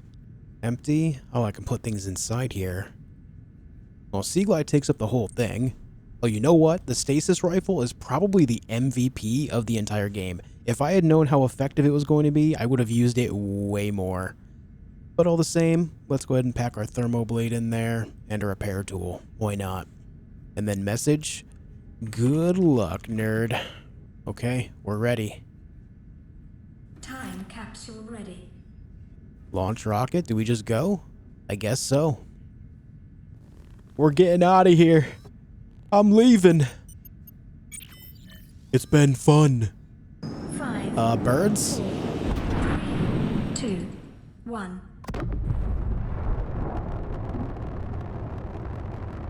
Well, it seems to work. Capsule jettisoned. Okay.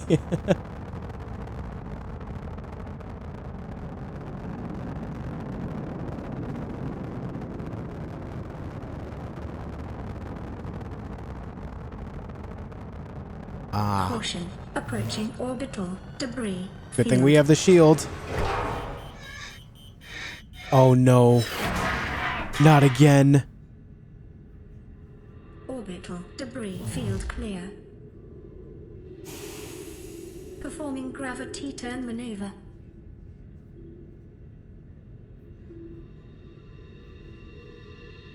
Oh, this is pretty cool. Confirm destination coordinates. Nearest interstellar phase gate. Engaging ion boosters in 3, 2, 1. Whoa! We are out of there.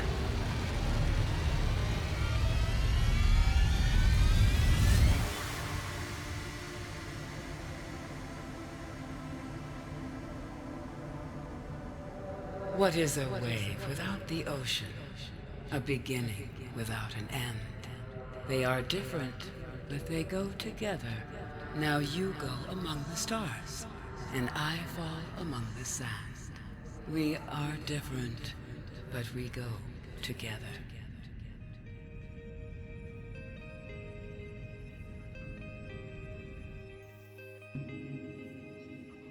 I learned after finishing my playthrough that I 100%ed Subnautica's achievements, so that's pretty cool. Check out my 100 Days of Valheim video, where I adventure as a Viking in a realm filled with Odin's enemies.